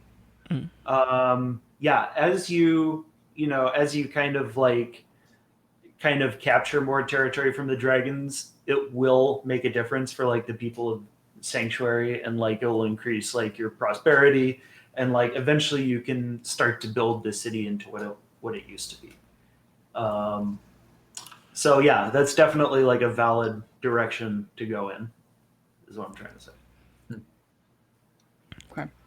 Because then if we have more land to expand into, that also means more resources for Sanctuary and potentially more allies that will come our way. And if we need to evacuate, we'll have somewhere to go. Exactly. We were I helpless. do want to just like broach one subject though. Marlo, I know how badly you want to like get to Rarog like as quickly as possible. You know, I'm with you. Like, I want that vengeance for you. You deserve that. But I'm just making sure you're okay with the idea of us going and doing. You know, we're still moving forward. You know, I just want to make sure you're all right with this, Marlo. I'm okay. I know Rarog needs to die. We all agree on that. That's not up for debate, but it's like I know there's a better way of going about it than just charging in right now and trying to kill him, because we're us dying is not going to help anybody in that way. I'm all for being made a martyr, but not recklessly. Yeah, no, exactly. So I didn't sign up yes, for Martyr Monthly, so I prefer not to. So if we're going to go after the duelist, I'm okay with that. I just, you guys know, my eye is always on Rarog at some point. Like So if we do go after the duelist, I will make it a note, Marlo, we cannot guarantee that it will be a 1v1 for you and him. I'm sorry, I'm confused. What? I said we can't guarantee that you'll be able to 1v1 the duelist. Oh, that. He has a lot of charm effects, and it would stand to reason that if I had something like Intellect Fortress prepared, which I can, that would provide our frontliners a bit of an advantage. But that's something that we can discuss later on in the week, and that'll give us plenty of time to plan, like actually have a game plan in facing him, because we don't know what to expect. We can find I out. just don't That's know why if- we've got our scouts now in the form of the dragoons. They Indeed. can I'll go be right forward and back. have a Keep little talking. look at least. Okay. I'm just Sorry. I'm just a little I'm nervous now that Ren brings up a good point. Like he might be like, okay, I duel one person, and like who knows if his lair has some sort of effect where like once someone's selected, the rest of us can't fucking fight or something. Like I don't know. We're going into territory that none of us have been in, and Well, he loves at to least we fight. can utilize the dragoons and just stress that to stay the hell away from it, and just get at least a bit of a lay of the land and get more information than we normally have. So It's a good asset. it would also stand to reason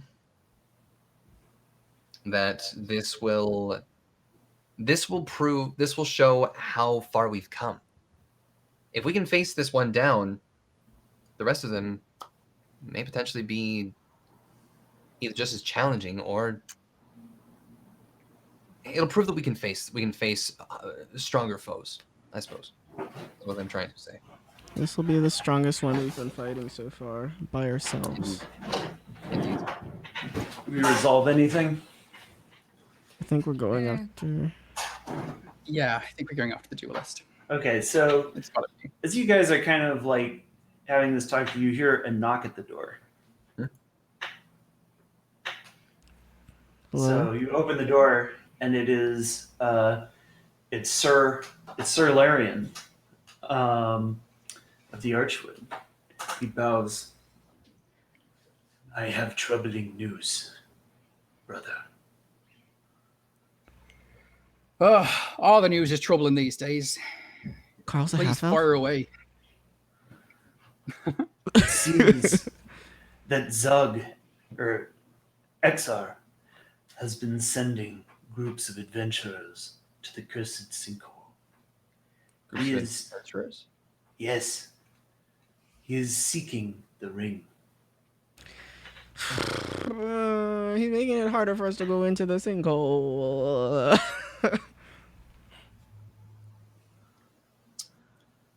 That Do you want to step in, Larian? I feel like Oh, yeah. you're able to Well, share all the same perhaps- information we talk about if you want. Perhaps it is not a matter of immediate concern, for I remember even 1,000 years ago, when I first lived in this plane, the cursed sinkhole was also sought after. Many, many, many have tried to plumb its depths and died. This is no different. The hubris of a warlord and nothing more. But I felt the need to inform you all the same, because there is a chance that he may succeed.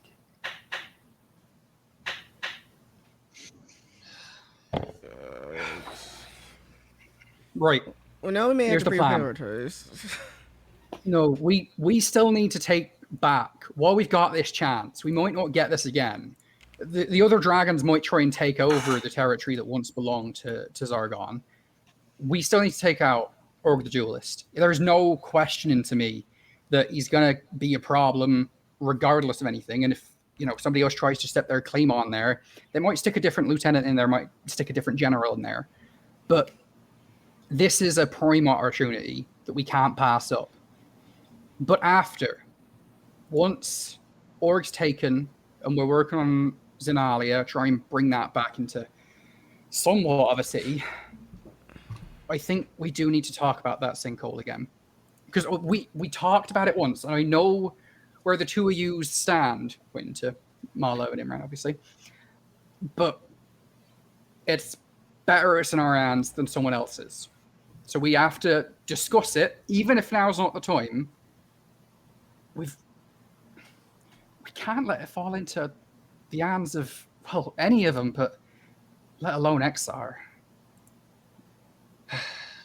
the unfortunate thing is that you're right.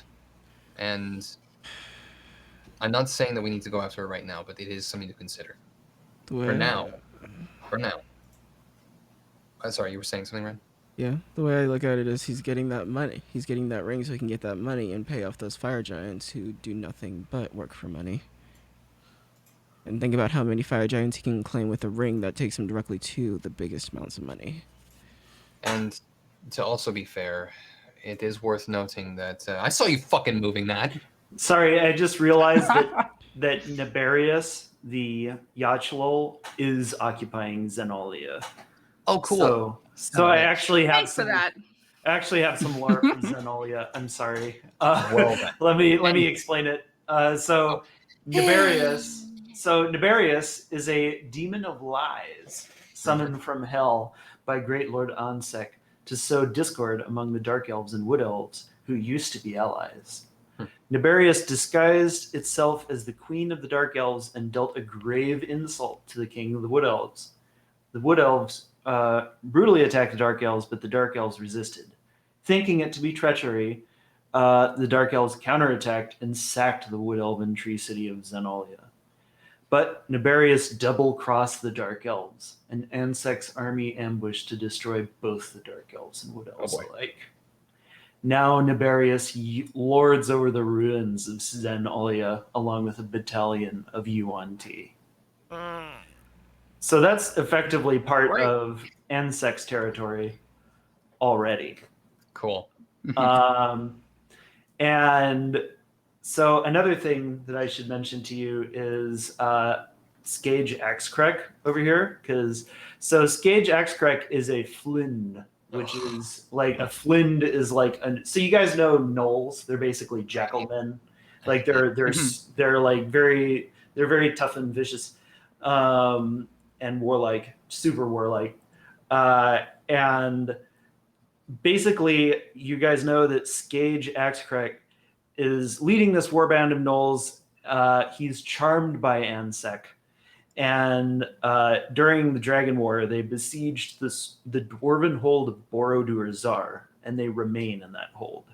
It is assumed that they would have taken the dwarven city and are using it as a base of operations. Okay. However, you're not certain that the dwarves have been defeated.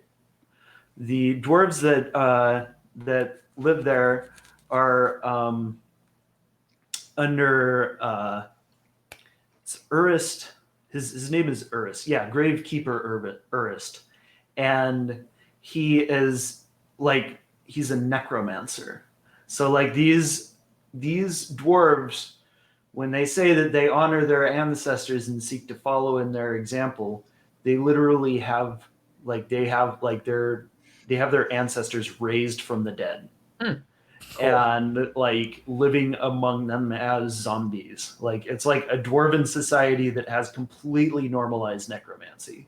So it's kind of infamous as one of the weirdest dwarven holds in all of existence. So Day of the Dead takes a whole different meaning for them. Yeah, it's all year. It's the whole year. It's year.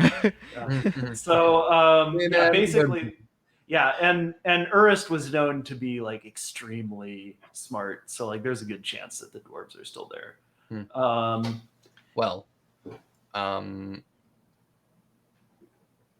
Train of thought completely got derailed.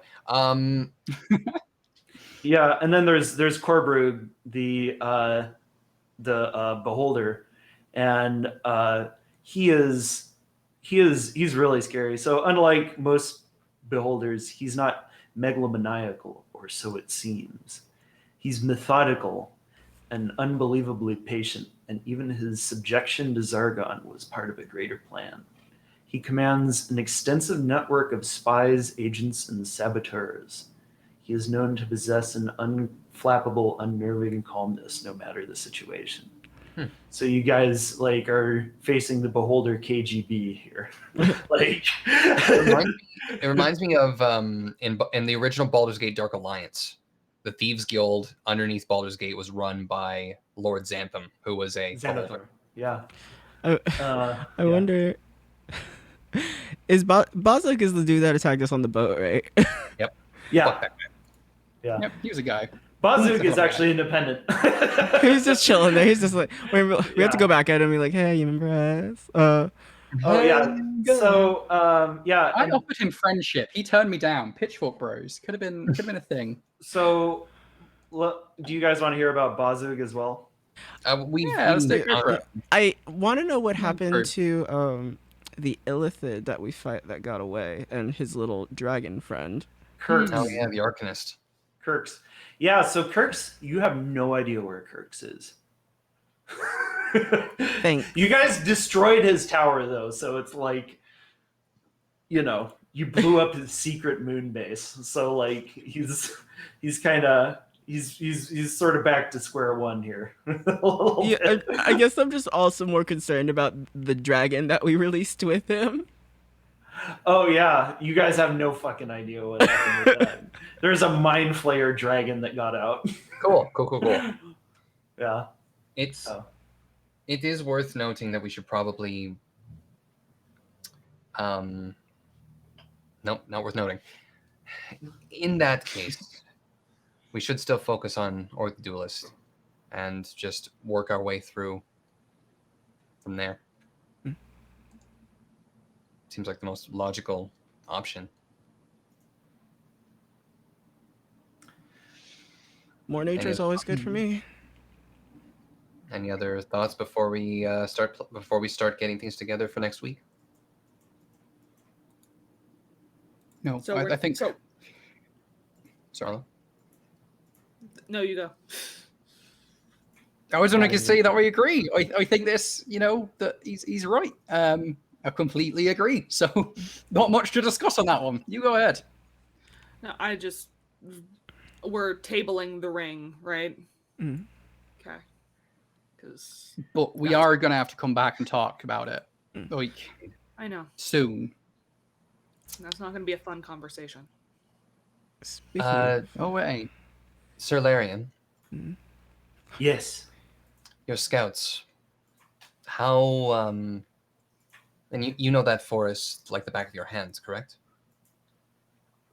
We do. Though its face is ever changing.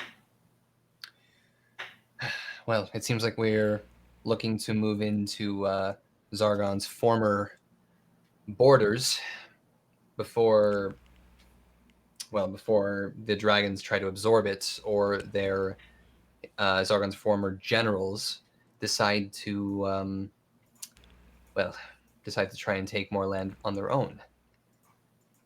We want, it seems like anyway, the consensus generally is to go after Org the Duelist, a master of cruelties that is not too far from here. Do you think you and your men can gather some intelligence on him before we go and face him? It is our duty. And also, I guess while you're at it, this will be a two-parter. Get us as much information. We'll review it next week, but get us as much information on Zenalia as well. That we shall. Its demise has been tragic. Anything else? Please be careful. Like, you know, we don't need information so bad that you need to like risk your lives for doing it. So if you see something's about to go bad, just run off, I guess. It is worth noting that the Master of Cruelties can dominate the minds of people within that he can see. So try and remain hidden and away from him as much as possible. Caution is the soul of stealth. All right. Speaking of, I do have something I need to talk about with that concerns the duelist dude. So I guess Ren's gonna take out like his box of like that crazy mushroom with the and he's gonna speak with plants it. What? Oh, so is this like a sample from the woods? Yeah. All right. So you Just in case, I want to remind everyone that everyone was within my aura of protection right now. So if there happens to be a saving throw needed to be done, that is a plus. It's still a +3, I think. Yep, +3 do saving throws. And Okay. as a reminder to our audience as well, this is basically one of those mushrooms that gets inside you and then takes over your brain and like, you know, that thing that ants Do sometimes have to deal with? ravenous. Imagine that, but it's everything. Yeah. The Last So of Us. it's not a good thing. Yeah, pretty much. Yeah, I've just been Perfect, traveling actually. with that in my bag. Right. As you do. Casual. Super Yeah. cash. So Anyway, you +3 to saving throws. so yeah, you take out this sample of a mushroom. I'm gonna And put it's it from- under, like a glass jar too. Yeah. just in case. So it's like this sample of a mushroom from Org the Duelist woods. So it's kind of like, you know, it's part of like this corrupting parasite that has been turning animals into like just these murderous beasts that are just hyper aggressive. And so you start to speak to plants. You see a little angry face appear on the fungus, and it says, "Ah! Why are you talking to me?" Me. Same. Hello. I'm angry. What? Why are you so angry? I don't know. Well, can I help you with your anger? Why do you like? I just had some. Yes. Put me close to your nose. I prefer not to do that actually. It'll be fine. It's not. Don't worry about it. See, that's the thing. I just would like to know more about Orc the Duelist. If you knew anything about him. He's a real great guy. Yeah. Now get me out of this goddamn snow globe before I punch your lights out. And then it's just like boom, boom, boom, like little pseudopods start punching the glass. Do we see this, or is this Yeah, solely a you Ren guys- thing? Okay. Well, what you guys hear is just like boop, boop, boop. But we see a little mushroom punching through the. Okay. This is Ren's reaction the whole time. He's just like. Oh my god. So yeah. Not Kinda- ready for that. You discern that the fungus is angry. Angry. So can you explain to me the process of what happens if I were to put you next to my face? You'd understand why I'm so goddamn angry. Okay, but will I die? Not immediately. But it's like on the roadmap.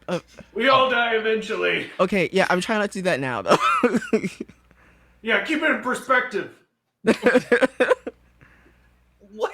Just take me out. Take me out of the glass, bro. Come on. You know, I'll do you one better. God damn it! Take me out of the glass. I'm gonna conjure an animal for him. What? Yeah, I'll conjure. You're gonna conjure an animal to let him take over his brain? It's a magic animal, so it doesn't matter. It's not a real animal. Okay. It's like a sick way to look at it. Actually, can I put him in a mannequin? Can I put him? You could. I'm gonna put him in a mannequin. Are you doing this all while we're still in meeting, or is this a journey? Yeah. You're still there. Why would There isn't a mannequin there. I'll cast it. I'll cast one. All right, you create a mannequin. Which one of us does it look like this time? Yeah. It's just a generic one. It's a 10-10-10. Oh, okay. Yeah. Okay. So you so it kind of like the red fungus sort of attaches to it and it's like. But so wait, are you using your exquisite mannequin spell? Mhm, yeah. Okay, yeah. So it basically kind of starts spreading across the mannequin because basically this is a homebrew spell that Ren has created that basically makes like a crash test dummy that reacts like a real human. So Ren has developed a method of ethical human experimentation. You are Good a job, Ren. terrifying chaos being. Ren gets the Nobel Peace Prize for that. It's like a huge contribution to just medical science. So you We see have that magic, so it doesn't matter. you see that the angry fungus takes over the body, and then you see like it starts like putting its dukes up, and then just like starts flailing around angrily and like kicking the table and like knocking shit over. Okay, so how do you feel? Can I restrain Milo, it? don't touch it. Yeah. Don't. Don't touch it. Don't touch it. I'm just gonna like ask him like, so how do you feel?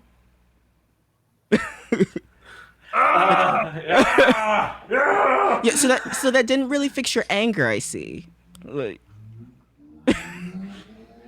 You can't fix what ain't broke. Oh, right. Okay, so what I'm also going to do is I like being angry. Okay, well, see, Can that's somebody please gif Vince going? So I'm going to do one more thing, a specific thing. I'm going to make about 40 or so good berries, and I'm going to speed the effect up of speed the growth by 40 days and see what happens to this. What? So you speed up. So you feed 40 good berries to. Wait, how long would it cast? Would it last, or how long would it take to cast 40 good berries? It's 6 times 4, so 6 seconds times 4, 6, 12, 24 seconds. 24 24. seconds. Yeah. So every time Ren gives this mannequin a good berry, this is a very esoteric spell. The body, the mannequin's body ages by a day. So he gives 40 good berries. So it progresses like 40 like days, and basically the parasite invades and permeates the body, and it's about finished doing so at 5 days. There's not much of a change after that. Mm-hmm, mm-hmm, mm-hmm. Is there any risk of us potentially, Everyone make a Constitution save. God damn it. Hey, Add Ren. 3. Add Hey, 3. Ren.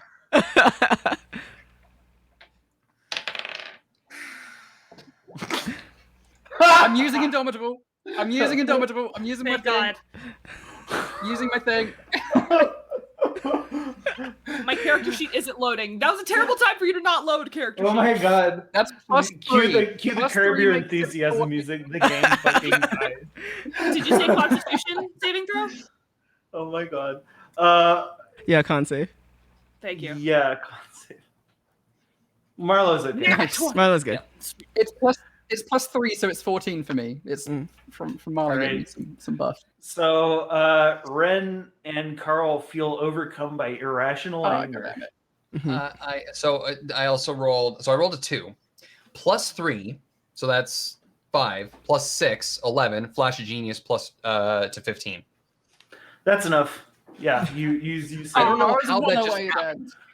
Carl and Ren are suddenly very angry. That was 1 away. Ren, I can't fucking believe you went and fucking did this. Well, maybe if you This- did get so close to it, we wouldn't have Really this gonna be a issue. disaster. Guys, it's Well, about maybe What, you didn't Marlo? Put it in there in the first It's- bloody place. But Hold on, both hold hands on. out. PvP episode? I'm gonna cast. Less I'm gonna cast restoration. Lesser Restoration. I'll do Ren. I'll do. So like, Ren is like, Alright, you you want- cast Lesser Restoration, and they come back to their senses. Ah! And then I'm gonna immediately just. Anyone I'm taste gonna be mushroom? like. Any objections to just destroying this shit? You have other samples, right? Yeah, I got a whole box. Okay, firebolt, and I'm just gonna burn away the You the destroy. fire. Oh, You destroy- box, Ren. So Sir Larion's like standing there, and he's like, "That was pretty weird." Welcome to the Monster Slayers Guild. You ain't seen the half of it. So what are You have a lab for this, Ren. I just do it outside. I can make you a fume hood, so this doesn't happen. A what? It's a chamber, a test chamber, a thing for so things don't spread like this. Why would I put a chamber on my head? I'm not trying to put it next to my face, Imran. I can build something to help fix an issue if this happens again. Okay. Feel free. But we learned a lot today. So what did it look like after 5 days? What did the mannequin look like after? So it was just completely like it's just like this fungus had just like grown all over it and kind of like the spider web pattern with some like clumps in places, which like the way that it infected animals was like it like grew around their body and like exploded out of their eyes and stuff like that. Cool. It basically gives them tremor sense, so they don't Takes need eyes note. to see. Do not eat. Good to know. Cool. So it sounds like Org the Duelist is next on the chopping block. Mhm. Very good. Let's do it. All Let's right. go there. Fucking chopping block. Next I'm a round. chopping. Any last things you want to cover before we draw a curtain on this adventure? Can I roll Apart my from robbing thanking our people audience check? for tuning in. Wow. Oh, okay. I was trying to be nice. I didn't hear what anyone said. Can I roll my robbing people check? Yes. Go ahead and give me sleight of hand. Okay. Wait, where is the Everything thing? was going so well, and then you decided to try and kill us with a mushroom and try and rob the people of the poor city.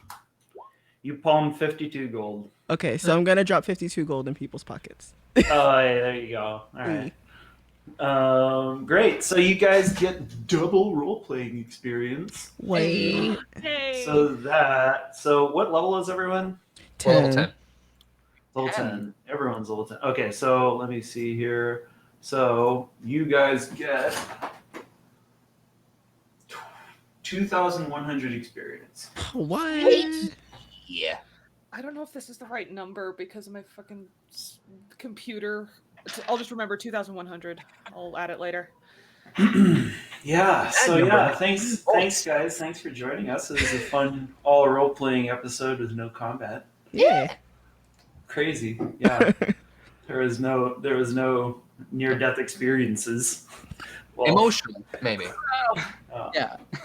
Indeed. Yeah, it's really nice to see all our fans. Eliana, shout out. Thank Yeah. you for Thank you guys for hanging showing out. up and hanging out with us. I Thanks would like to everyone remember to else. fumigate the room after we. Yeah, please. Yes. Even I managed to bring along someone this time to watch us from the UK, so it's like one person knew what Morris dances are. Thanks, Kara. The only person who knew. They are terrifying. Oh my gosh. By the way, prestidigitation to get rid of the fumes. Wonderful. Wait, no, There you go. this character doesn't have that. Never mind, I lied. Cool. Yeah. Well, anyway, thanks to my wonderful cast for joining us, and let us move on then to our plugs. So, my name is Vincent Morocco. I'm a professional dungeon master. I actually don't have my link in the panels, but I just redid my personal website, vincentmorocco.com, to show off my game mastering stuff.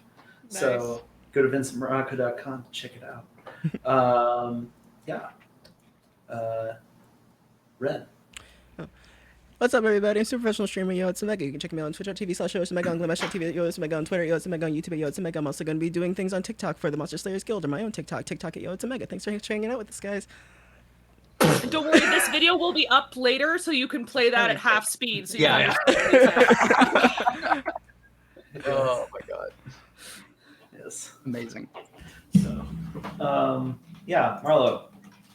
Hi, I'm Eddie Lynn. I'm a theater actress, voice actress, and film actress, and social media is not my thing. I'm gonna figure it out eventually. But my Discord is Eddie number 4018. Wonderful. All right, Jack. Hi, I didn't see there. I'm Jack, Jack Thomas Westlake, resident Canadian dice goblin, and gotta wear the maple leaf, man. Otherwise, people don't know. And I'm a voice actor. I'm one of the voices for NFX and their audio essays. Actually, they just launched a website specifically for the reads that I and a few others have done. So that's kind of awesome. And my website is jackwestlakevoices.com, and my Twitter and Facebook handles are jackwestlakevo. Wonderful. Lara. Hey, I'm Laura Chaplin. I'm a voice actress. I try and be in things sometimes. Doesn't always work out though. Currently, the only thing that you can really listen to me on that's newish is just the latest episode of the Voice of All podcast, which is a Magic Gathering podcast. All of the Kaldheim stories now out. They're now working on Strixhaven, but I'm not involved with that project. But it's still really good, and you should go listen, because I think the first episode of Strixhaven just came out, or is coming out in next week. But it's something like that. So go check them out. And that's about it. Wonderful. Yes. Well, thank you for joining us, everyone. We're really looking forward to the next episode next week when we face Org the Duelist. Our first Right. general. Yeah. Yeah. Right. We're We'll probably see going y'all. to die. It's Don't fine. miss I it. got 5 other characters. All right. See One of y'all. us is. Bye-bye. Bye. Say Bye. bye, everybody. Bye. You can now touch the dial. You're now allowed to touch the dial.